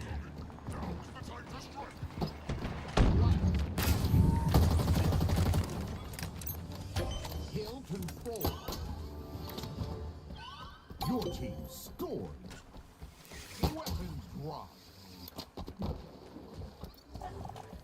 Do you want this? I mean, you can have it. You don't have the car anymore, do you? Nah. You sure? You can take it if you want it. I was just coming for it. I mean, just give me. Yeah, I'll take the bandit. Okay. I have the hammer. That's fair. That's fair.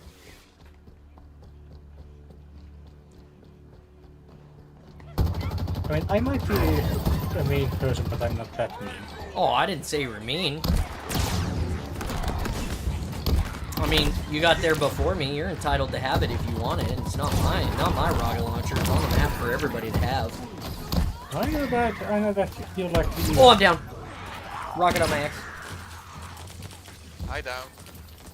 Hey, what's up, Timo? See you in a week. Oh, no. I'm excited. Are you? John, Yeah, Go for it. I am. the rockets, I have the rockets. Do you want them? Oh, okay. See you both in a week. Heck yeah. You ready to I'm have a big old excited. sleepover with a whole bunch of dudes from different countries? Yeah, that sounds really weird when you say it like that, but That's all it is a sleepover. I mean, it is. Well, I am really excited. Me too. Not just for HCS, but well, in general. I have something for you when I see you on Friday. Oh yeah, you do? It's more than a hug, I promise. Oh crap. I mean, I have something for you as well. If everything goes according to plan. Is it more than a hug? It's not a kiss, so don't get your hopes up. But yeah. I hope you wear protection. No? Should I? Yes. I mean, my armor is kind of sharp. You might cut yourself on it. That was a joke.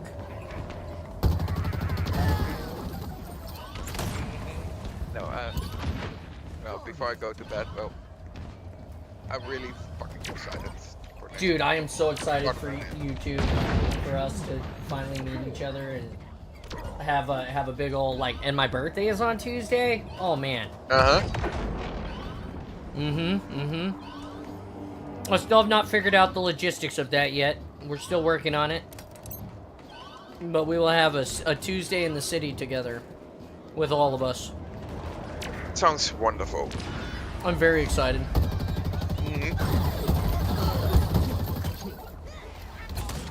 That grunt just jumped into his own death. Anyways, I'm off to bed, so I shall wish you to a pleasant gaming day, night, evening, well. whatever. I'm dead. And, He's dead too. Alright, well, hey, get yourself some rest. Start working your way I will. onto my schedule, because, we're, behind you a bunch of hours, Oh yeah, I know. It's crazy. We're, 8 hours behind you? 9 hours behind you? I think 9. Yeah, that's realistic. It's gonna go so hard. We're gonna have such a fun time, all of us. Yeah, it's for you. It's 1 p.m. right? Correct. Yes, for me it is 1 p.m. currently. Yeah, for me it's 10 p.m. So it's 7. Huh? There you go. Yeah, wait, what? So it's 9 hours then for you currently. Enemy team took the Yeah. Yeah. hill control. That's awesome. That is awesome. Yeah. You're gonna be It so is. tired. Honestly, Oh yeah. I am so happy that I am in this amazing community. Me too.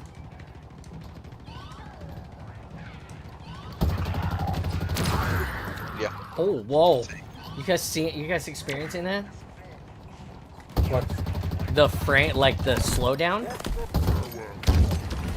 Like for I a didn't second see there, that. I had like, it wasn't a frame drop, but it was like a, it like actually the performance like slowed in the game.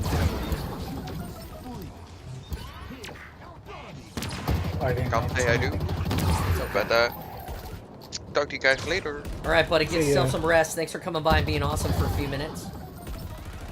More like few seconds, but thank you. No And worries, man. see you later, Yeah. alligator.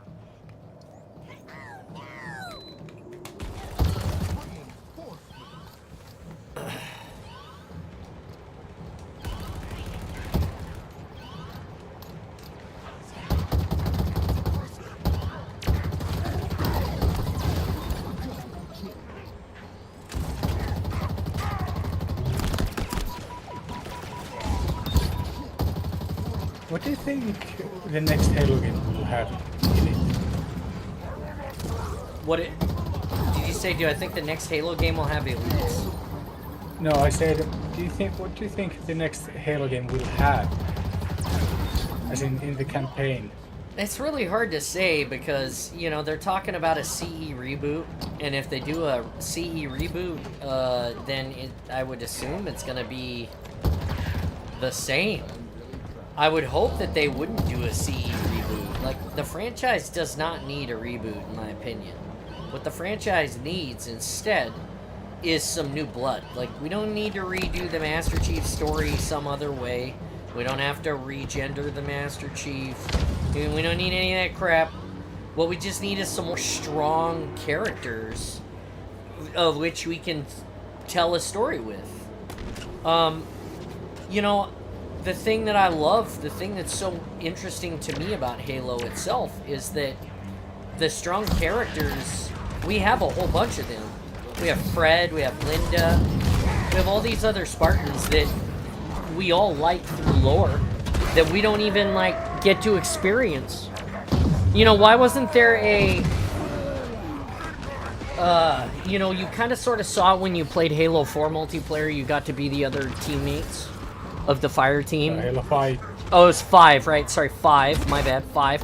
But why isn't it more like that now? Like, when you load into a game of campaign in Halo, why has everybody got to be the Master Chief? Why can't you choose... I do not know. You know, yeah, why can't you choose a bunch of... a couple of other different Spartans?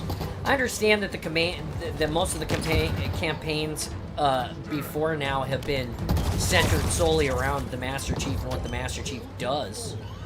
But that doesn't mean that you can't add value in other ways by bringing in other characters that are important and fledging off. Like, everybody loves Red Team.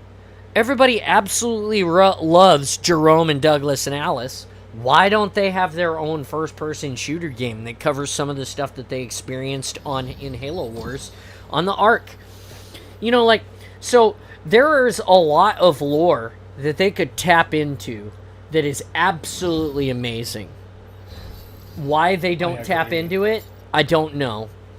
My guess, Yeah. my best guess is that it has to do with the markets and the shareholders deciding that they don't want to risk their income and stock value falling.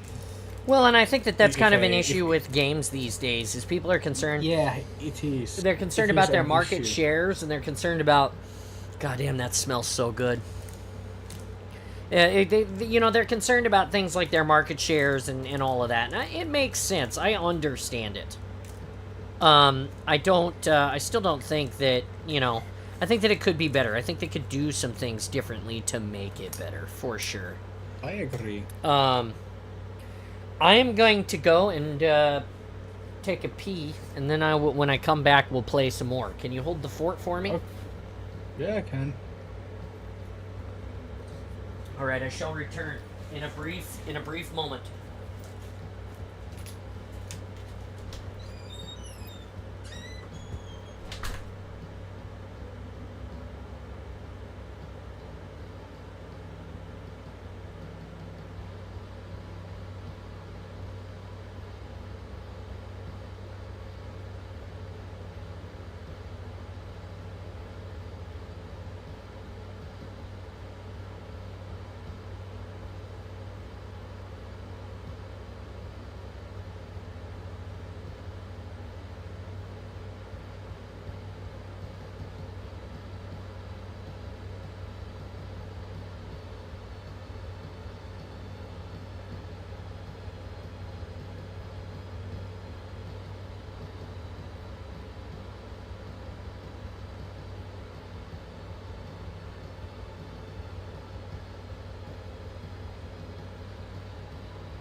I'm back! I can't hear you. Welcome You back. just have to wait a second. I'm back! Hi. Hello Hi. everyone. Thanks for hanging out and being part of the awesome today. You ready, Krampus? I am. Firefight it is, man. I'm just playing some firefight today. Hopefully we'll catch an Oakham or something. But yeah, awesome stuff. I gotta start making some content like installation uwu, so that I can maybe tap in on my YouTube and make my YouTube a little more lucrative. The problem is that it takes so much time and effort and planning that it's like a lot, you know? It's quite a bit. Quite a bit. 465 follows in the awesome today. And we even had a chatter on YouTube, so thanks for being part of our day and stopping by and hearing the book. I love when Zero shows up, his eminence. He just like appears and drops like a little tidbit of awesome and then vanishes again into the ether on his... He's literally like a monitor on a ring. I know that he's like the Ark and stuff, but he's like the baby Halo maker. But I'm just saying, he reminds me a lot of a monitor because his just presence like appears next to me and like barks at me like blah blah blah blah blah blah blah, and it's always awesome, like important information. And then he just like fucks off to wherever he goes, where he's like does magical things, and then he comes back. But yeah. If I'm honest with you about Zero, he probably is the Halo maker of our community, of all of Halo. Yeah, he is definitely a pillar of the community for sure. He definitely scratches a lore itch that I don't think there's anybody out there that really touches. And I really like what Kemi Shep is doing too. He's on that lore side and he's doing some lore things over there that are different, but he does a lot of TikTok shorts, which is really cool. Fuck's taking on eternity. We're like making butter in the awesome today. An eternity of time to get into a match.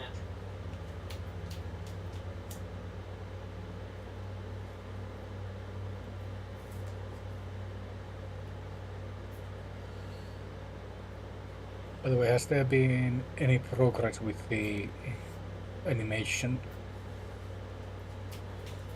Oh yeah. Besides the fact that I have it downloaded, no. I have backburnered that Joker. I will fiddle with that today, right after the stream ends. I'll see if I can put it up, because I already made the link and the consumable that you need to purchase it to get it to go. I just have to upload it. And remember, I think the last time I tried to upload it, it was not square. So I think that was the reason why it had kicked us out, because it was like your object needs to be square. It's like, oh, okay. Hold on 1 second. Oh god, we have cat in here.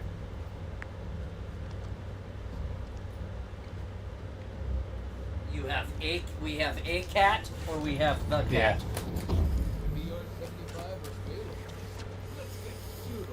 BR75 available. He took both BRs. What a fucking party animal. Like, let me just rob 2 guns from the group. And then he went and got the rockets too. Oh, this guy's a real work. What a piece of work, bro. Fucking gun hog.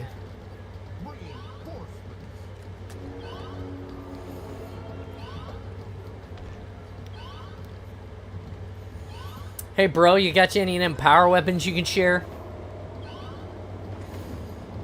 You better use that shit for the forces of good.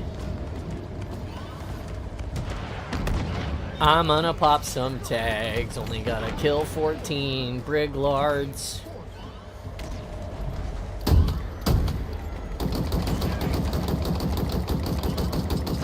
Haha.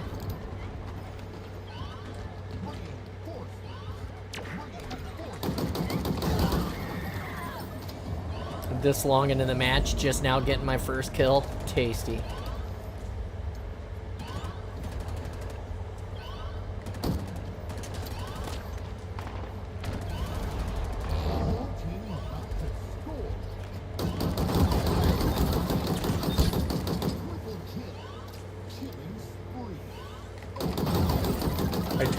Yes, sir. Do you remember for the first year of Halo Infinite with the challenges? Yeah, like the challenges were like kill grunts with a pistol, kill elites with a sniper. Like it was like very, very specific. Yeah.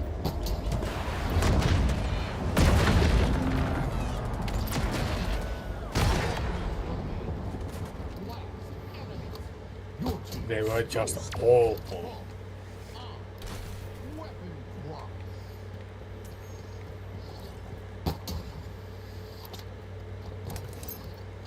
I'm looking for all the Virgils.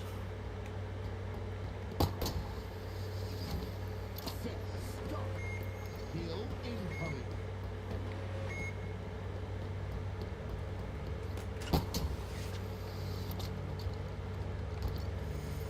Isn't there?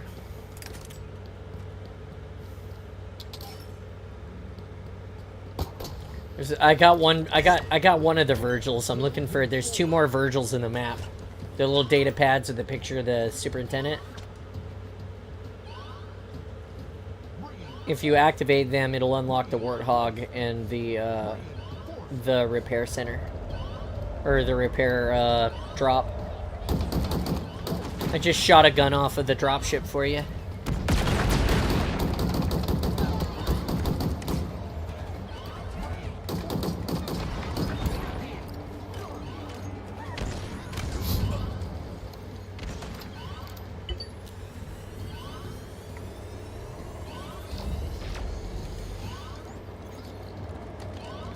Mr. Chief is the best, Mr. Chief.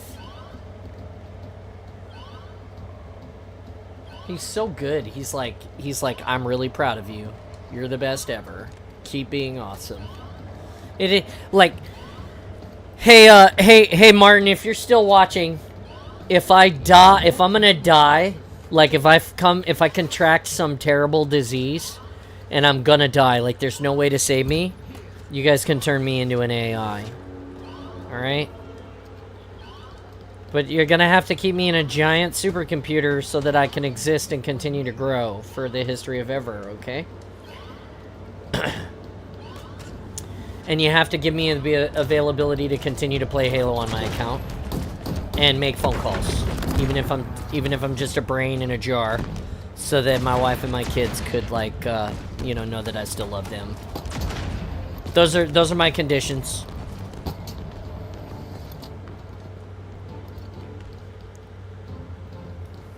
I'm waiting to see his response.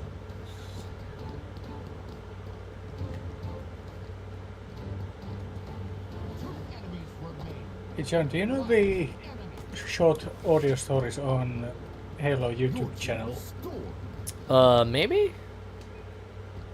Like the ones where Flood escapes with a condor. No, I think I've heard of this, but I haven't actually, I have noticed a theme with all of them. Okay. The main theme with them is the unsuspecting of the twist.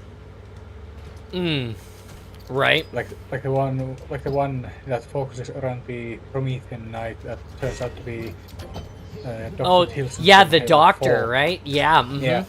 There's a lot of those I haven't noticed.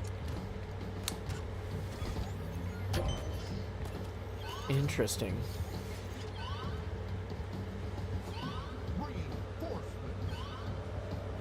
Could you imagine if I became an AI after I died? I'd be so annoying. Why would it be annoying? I just imagine that I would be annoying.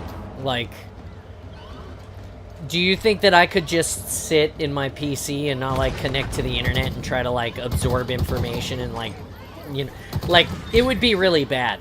It would be like a logic bomb because I would like try to know all that is knowable and learn all that is learnable from everywhere for all of time. It would be really, I would like consume the entire internet. You would become the internet itself. Ooh, I would be. In a way, you would become a god, I would say. Sentient. regain my sentience with a,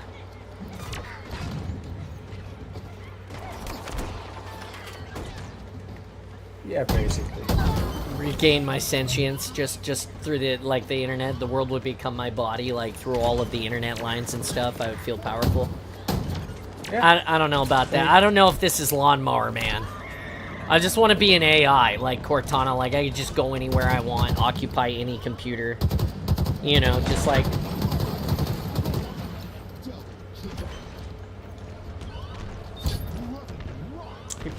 Oh, hey! He got the, he found Virgil. He got the Warthog.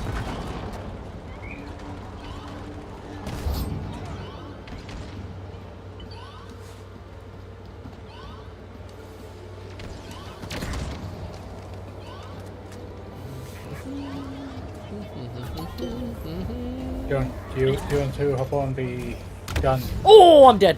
I don't know how I died, but I'm dead. Yeah, I'll hop on after I get relived. Revive? Oh, okay. Sweet. Got it.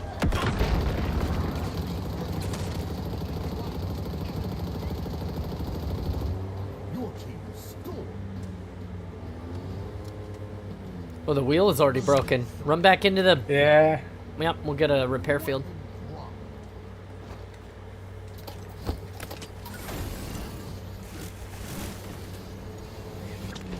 Oh, no! Fucking idiot! I got him. He jumped in front of me. It's okay. It's okay. I got him. I got him. I got him. Get the hog up to where it belongs. I'll meet you up there.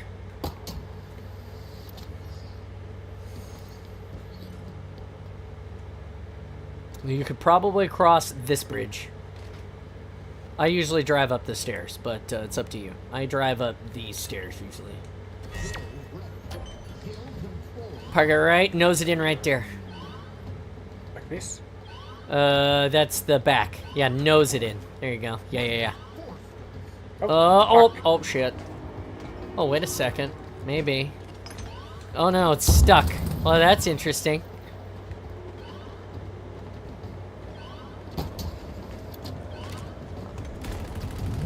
I can still use it.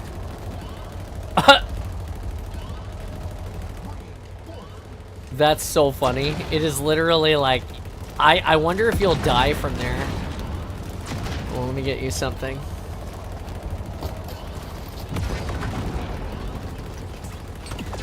No, I can't. I couldn't put it down below you.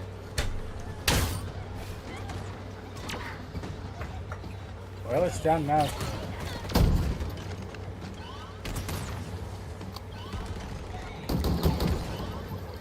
Fuck.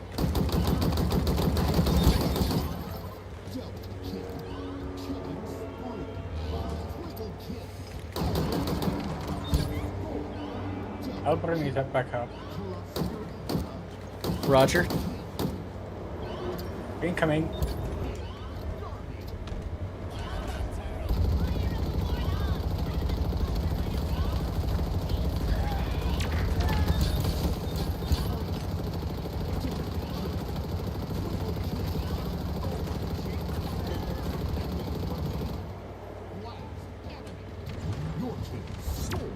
Fuck you.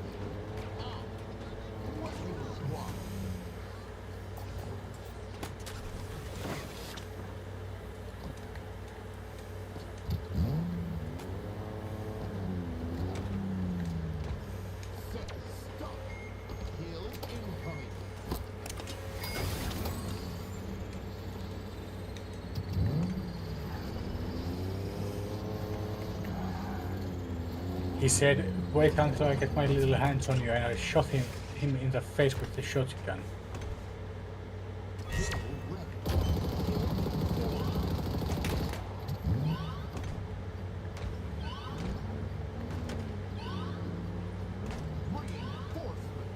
Yeah.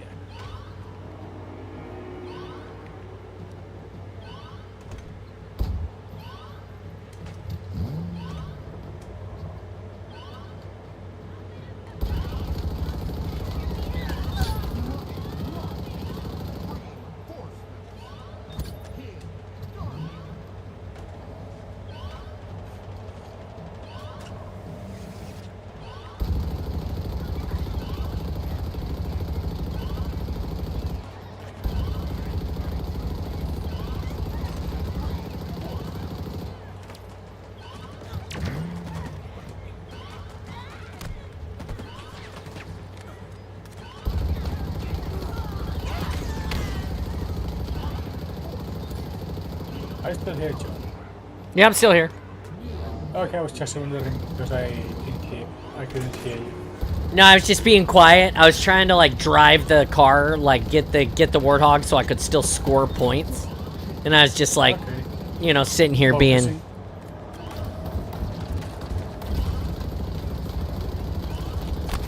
Just focus. Yeah, just focus for a minute. Yeah, I was just wondering if my connection had died or something.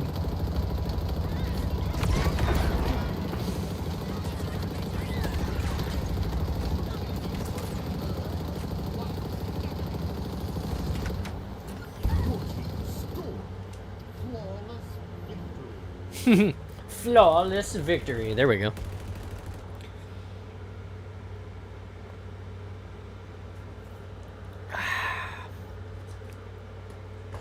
It's gonna be a great day. My Kraken are two. We've won one game and lost 2 games in the preseason so far, but it's okay. We got a new coach, some new players. We're looking pretty good though. We scored some pretty good goals. I'm excited about that. I'm excited for the Kraken season. What did we gain? We gained an Oakham. Oh, come. What's up, man? Yo, It took you. we're still going. I'm still going. I got about a half an hour left. What are you doing? About to join you. Sweet. You want to play Husky? We're just playing Firefight right now. We're just grinding it out and being easy today. And did you enjoy the book? Did I do okay today? Yeah, I listened to you read it in the sauna. In the sun? In the Sauna. sauna. Oh, in the sauna. Oh, was that? How did that sound? Like my voice, like reverberate? Is it a tile sauna or a wood sauna? Wood sauna, and Wood. we have speakers under the benches. Under the bed. So I was vibrating your bottoms while you were enjoying the heat. Yeah. Yeah, you just turn the bass up extra, and it'll give you a little more vibration. I'll try to put on my my sexy time voice, my pilot voice. I'll like get it extra deep and be like, and then he opened the box. That's the best I could do for you. What do you want to do? You want to play some Husky, or do you want to keep firefighting? Yeah, Husky. Husky raid, Roger. He's Just got. yesterday I ahead. have sent the newest small Hala version to 343. Okay, So that is that's the one with the button and the button and the sandwich cave. mhm. That's so cool. They haven't picked it up yet, but it's in the pipeline. I mean, they just picked up your last version, and that's been like a while in the works. So, I'll be really excited when they pick up this version. In the meantime, we can just keep, fiddling around and testing it, and making sure it works and it's better. How much budget do you have left on that map? There might be like 5% or something, which is actually quite a lot Quite a lot. in terms of Forge budget. The reason why I was able to add so much stuff recently was because I deleted a large game mode support prefab thingy that it was like a community custom game modes that it supported. Okay. But like the maintainer of those modes didn't fix the bugs that were present in the modes. So I just dropped support for that whole thing, and I gained like 10% Oh wow, free budget. So I was able to add some more cool scripted stuff. that is so cool.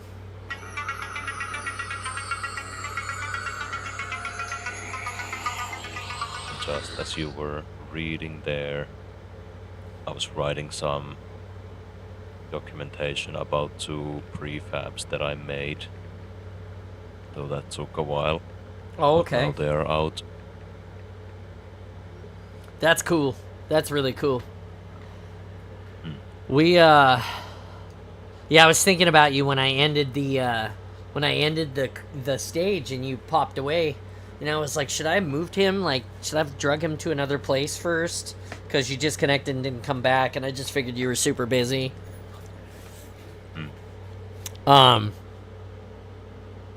I did a little cosplay update for everybody. Did you see I found my decals, so I don't have to worry about sourcing any new ones for the moment? Yeah, I heard something that you found some old decals.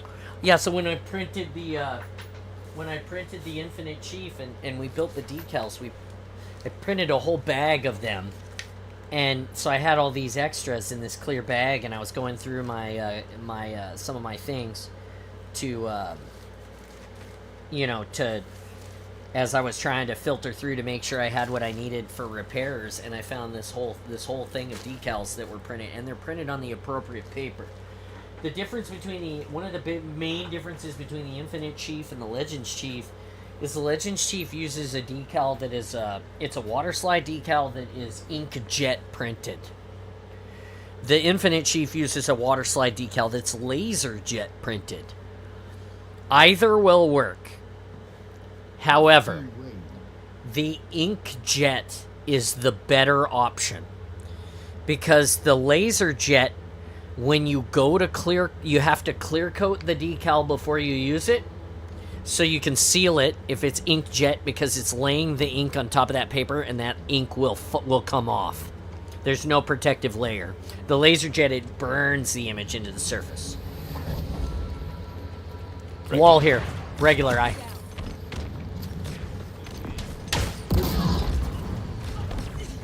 Dead, one. dead. One down. Let's go. Shit.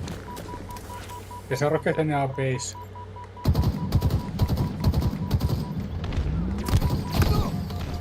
Two dead. Last guy with the sword there. Fuck, I cannot go. Oh, one guy Okay, clock tower. Guys, set up for next. Here we go. One guy clock tower with sword. Fuck. I'm I up have with a lot cinder of shot. rockets. Right side of their base, a lot of rockets on the ground. One down with cinder. Blindness. One at ticket booth, left side weak. I have a lot of lag. Fuck, two guys right low. They have a sniper, careful, and a sword. Wall here Oh yeah, right side. snipe left I in their did base. one, didn't I? Got one. Yeah. I'm in the smoke. Hammer in the smoke. Oh, he got me. He's weak. I stabbed him and then I lost him. He's pushing in. I fucked up. Yeah, hammer guys one shot. We need to get out of base. Blindness is in the base. I'm dead. Fuck. I hit the bad guns. They have a guy in our base, right side. Dead. Guy hammer front base. Shot Hammer's the dead. fuck out of them.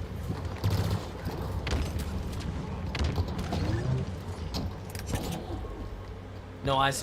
Going ticket Oh my booth. God, Ticket oh my booth. God. Guy front top base. In base. Oh, in base. guy ticket booth. Ticket booth. Rockets at ticket booth. Like, hurt. Fuck, we need to kill this guy. Dude, what is happening in our base? Guy I'll AFK. just tell you. I got the guy that had my rockets.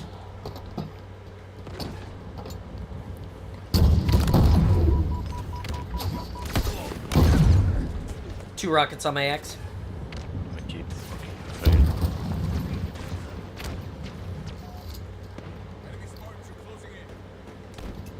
Get close. I'm on the way. Yeah, that's chance. Dude. Grenades in. One Okay. dead. I got repulsor. Dude, they have rockets. Right side one, left side one. Last guy alive, 3 dead. Last guy right side. Pull. Our guy has How it. did my... Get rockets. Hammer. Yeah, No, that's us. I'm up. They have rockets right. And Rockets sniper. and sniper. Hammer right side. Dude, Two at mid pushing. rockets Two at guy's mid crazy. pushing. A lot of guys front. Careful, they have a rocket. Rockets guy dead. Hammer right side base. One shot in base front. Rockets are still there. Dude, they still have rockets. Hammer in base. Didn't you have Base left Hammer's side. still in base. Hammer's still in Hammer base. dead, hammer dead. Dude, rockets again! How I the am fuck losing my yourself mind. this week? Wow. I'm losing my mind. I can't believe they had I mean, wow, that was a lot of rockets. I gave them a tube of rockets, but it had 1 or 2 left in it. That's crazy.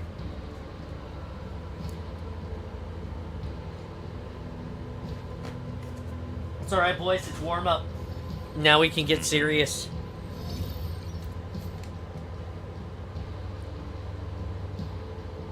EAC. Beautiful. Okay, I'm going to leave. I'm going to promote. And then leave. And then go ahead and join on me. Yep. Waiting for the option to Yep. on the gray.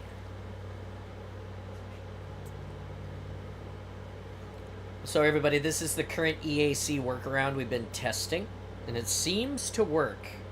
You just leave your fire team, promote someone else, and leave, and then come back, and it'll give you an opportunity to. Can't seem to click the button. It says lobby is private. How about now? Oh, now it is. Now it is. That's really Okay. interesting. Here we go.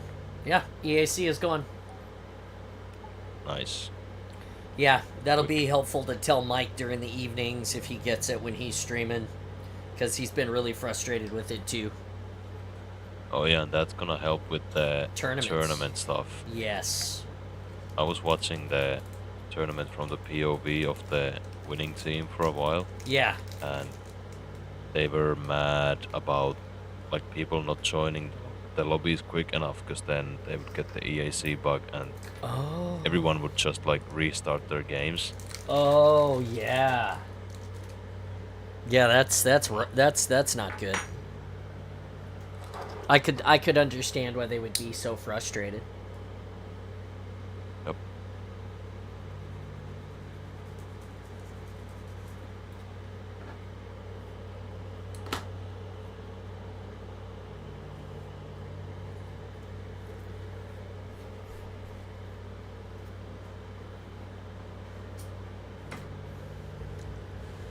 Husky Raid. Husky raid. Mm-mm-mm.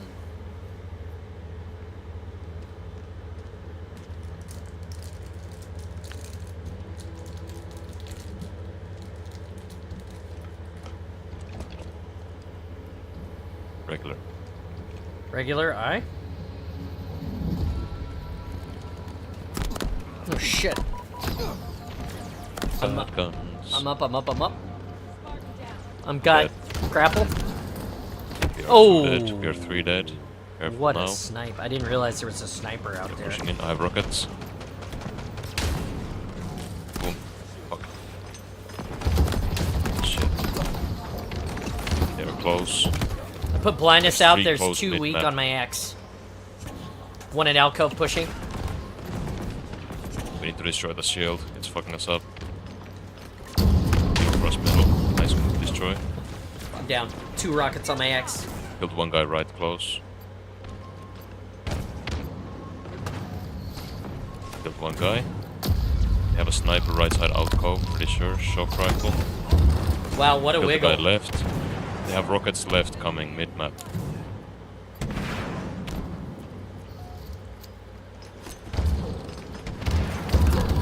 Trying to go in.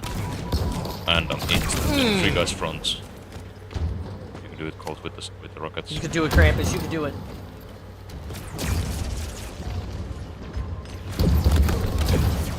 Shit, One dead. guy left, nice. One right side, one right close. side.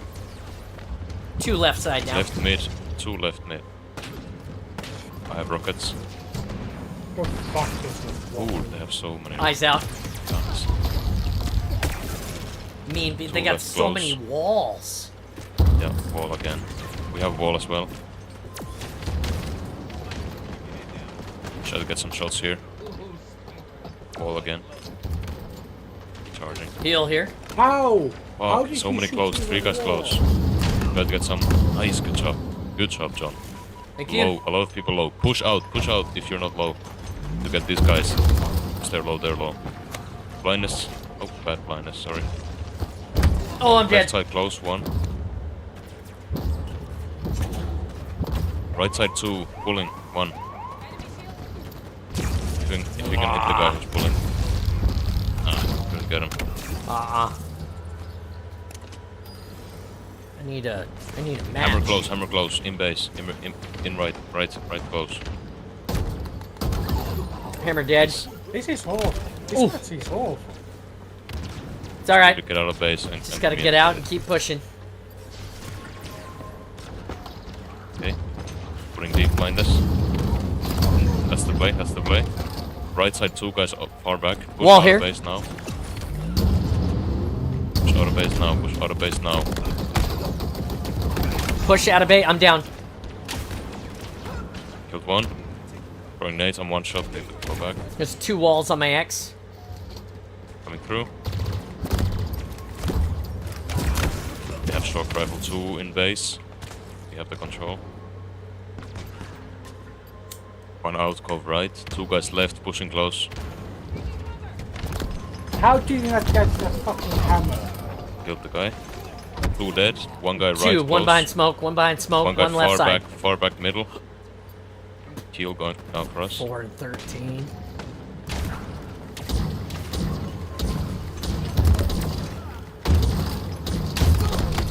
That's shock Fine, tube is pretty blindness. good. You did. Nice. We push now, we push now. I'm on the way. I'm on the way. I got Outcove move clear, tech. outcove clear. Alcove is clear. Roger. Heal for us in How do you outcove. Heal for us in outcove. Coco guy is shooting with the. John, I'm shock healing you. Thank you. Oh, Oh. not okay, enough. That's all right. Good nade. Careful, they have snipers. Just constantly have 2 people crouching in our base. One down. 1 in alcove. 2 in alcove now. 2 in alcove now. We just need that presence to not be back base, guys. That'll push them forward. Yeah, good luck Yeah, with that. these guys are because really good with aim though. I'm dead. I'm dead. 2 back. 2 back. 2 in alcove. Okay, 2 in push up, alcove. push up, 2 push up. dead. Oh, these guys are good. I can't even move out of the fucking base. Wow. What a snipe shot. They got sniper. It's 3 down right now. Have the chance now.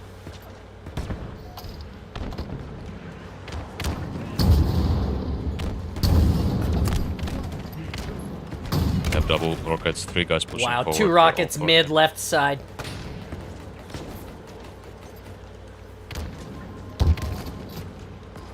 Rockets left. Okay. Hammer in base. Hammer in the base. Oh, Just in the front. We're dead. Rockets now in the base. oh, go fuck yourself with that rocket. Rockets still. And Jesus hammer now. fucking Christ. And hammer now. I got a hammer. I got a hammer. We're down. 1 down. Our chance here. Our chance. Outcove low. Down. Our chance here. Our chance here. Our chance. 3 I'm dead. I'm dead. I'm dead. There's 1 back. Mean beam. The fuck? How does he kill me so fast with the sentinel beam? Guys, all 3 left in their base. I'm on the way. I'm on the way. I got wall. Ain't Rockets no way. coming in. Ain't Rockets no coming way. in. Wall Aye, here. aye. Nice, we have the chance. I'm down. I'm down. I'm down. There's 2 walls on my X right side. We all die. Toad. 1 down. Nice. 1 behind wall. Have sniper. How does he kill me through the fucking wall? He only had 1 It's a box fi- of the wall hold. I hold It's a 1 box. physical wall. Oh, I don't know about that. Ah, they're all here again. I don't know. Crap sheet. What? Nothing. You're fine. I just Oh, spawned they're in. penning. motherfucker. Are they penning? Yeah, they're penning. Oh, wow. I'm gonna just leave gonna base quit. there. Yeah, I quit. Yeah, I could as well. I'm not giving them the satisfaction. Yeah. They capped. That was the first time I pulled a sniper the whole round. Ugh. Yuck. Well, we got time for one more in the awesome. That left a shit taste in my mouth. It happens. One It more, shouldn't Oakham? happen. Yeah. Yeah. Here we go. If I'm honest with you, John, that shouldn't happen, like ever. They should know better. Well, I mean, the penning is penning. The other part of it is, unfortunately, I think those guys were just better than us. Or they just had better RNG than us. That's funny. It keeps coming. It keeps coming back to that, isn't it? Doesn't it, Oakham? That was like the very first thing that I even like complained to you about when I first met you. It's like the one thing that I was like, if you could fix this, this map would be perfect. And you just looked at me like dead inside, and I was just not smart enough to know any better.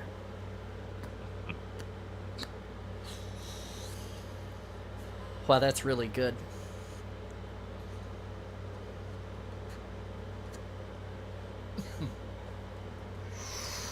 Wowzers. I'm gonna save a bunch of this for HCS. It's not gonna be. I'm not gonna be able to smoke it in time. I'll have this for HCS as well. Does it take long to smoke a cigar? It really depends on the cigar. If it's a proper Cuban, it will take long because Cubans love to smoke a cigar long. No. They burn. It depends on how they're it depends on how they're rolled, how they're cured, what they're cured with, how moist the paper is. That's why I like licked it a whole bunch to get it moist so it'll slow down the burn of the tobacco leaves. Like, I used to be a pretty big connoisseur of tobacco when I was a younger man. I got rockets and I got heels. I got skewer. I got one rocket going ground right side. There's a hit marker there, but I'm dead. No, I'm alive, sorry. One rocket at stairs. Stairs is dead. I'm down. So, did you hear what I said about the cigar? No, I did not hear you. So, it depends on the type of the cigar. If it's a Cuban cigar, it will take longer to smoke because it's denser, and it's also because Cubans love to have the cigar last long. Oh yeah, well, I said the reason why it's like that though is because the moisture of the outer wrap, the tightness of the tobacco wrapping, what kind of material they used to cure and age the tobacco. So there are a lot of things that go into what makes a cigar last long and what makes a cigar good. Get out of my base. Okay. But you're not wrong. Oh, that guy with the lightning gun is pretty good. This is the last match of the awesome for today. We're 3:56 in. We had a great day of reading. After this, I'm gonna continue in the Discord, hanging out with you guys, and we got some sandwich work to do this afternoon. Tomorrow on the awesome, we're gonna craft and play Halo all day. That's what it's gonna be. It's gonna be a Mod Podge of crafting and Halo. Because we've got a lot of stuff that we want to do, but we don't want to burn out. One on me. He's dead. One on the stairs, Lightning, two at the stairs now. Or, One here, a plate. They just put wall. oh, hammer guy. Oh! That, Great job.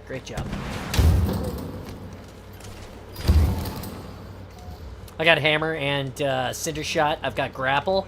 I'm going up. What And just he- happened there? I don't know. Oh, what? I got crossfired. One left, one right. One on top of plate now. One in window, one on top of plate. Yep, killed the top. Hammer guy. I'm with. Rolling on the floor. Me a waffle. Laughing.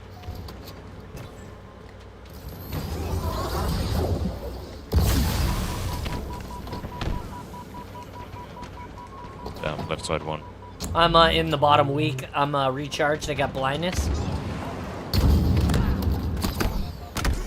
Ooh, rockets on my X. One left side rockets. Left side window with rockets. He's gonna pick up mine off the floor. I fucked up. Left side one shot, bottom base, bottom base. He's dead. Rockets right side weak. Rockets right side weak window. Oh. Yeah. What are you doing tomorrow, Oakham? I don't know yet. Some Halo project.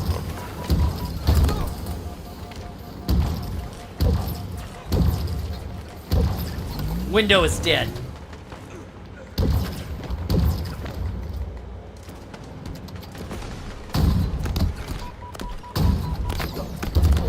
I'm dead. 3 on the backside of plate.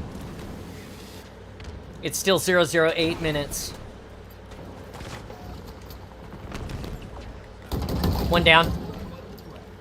2 dead. Two here pushing. One down. Third, 1 down.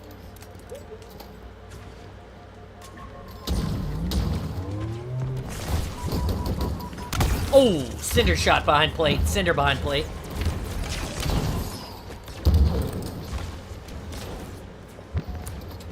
Oh man, Krampus didn't just bail. He like totally bailed too.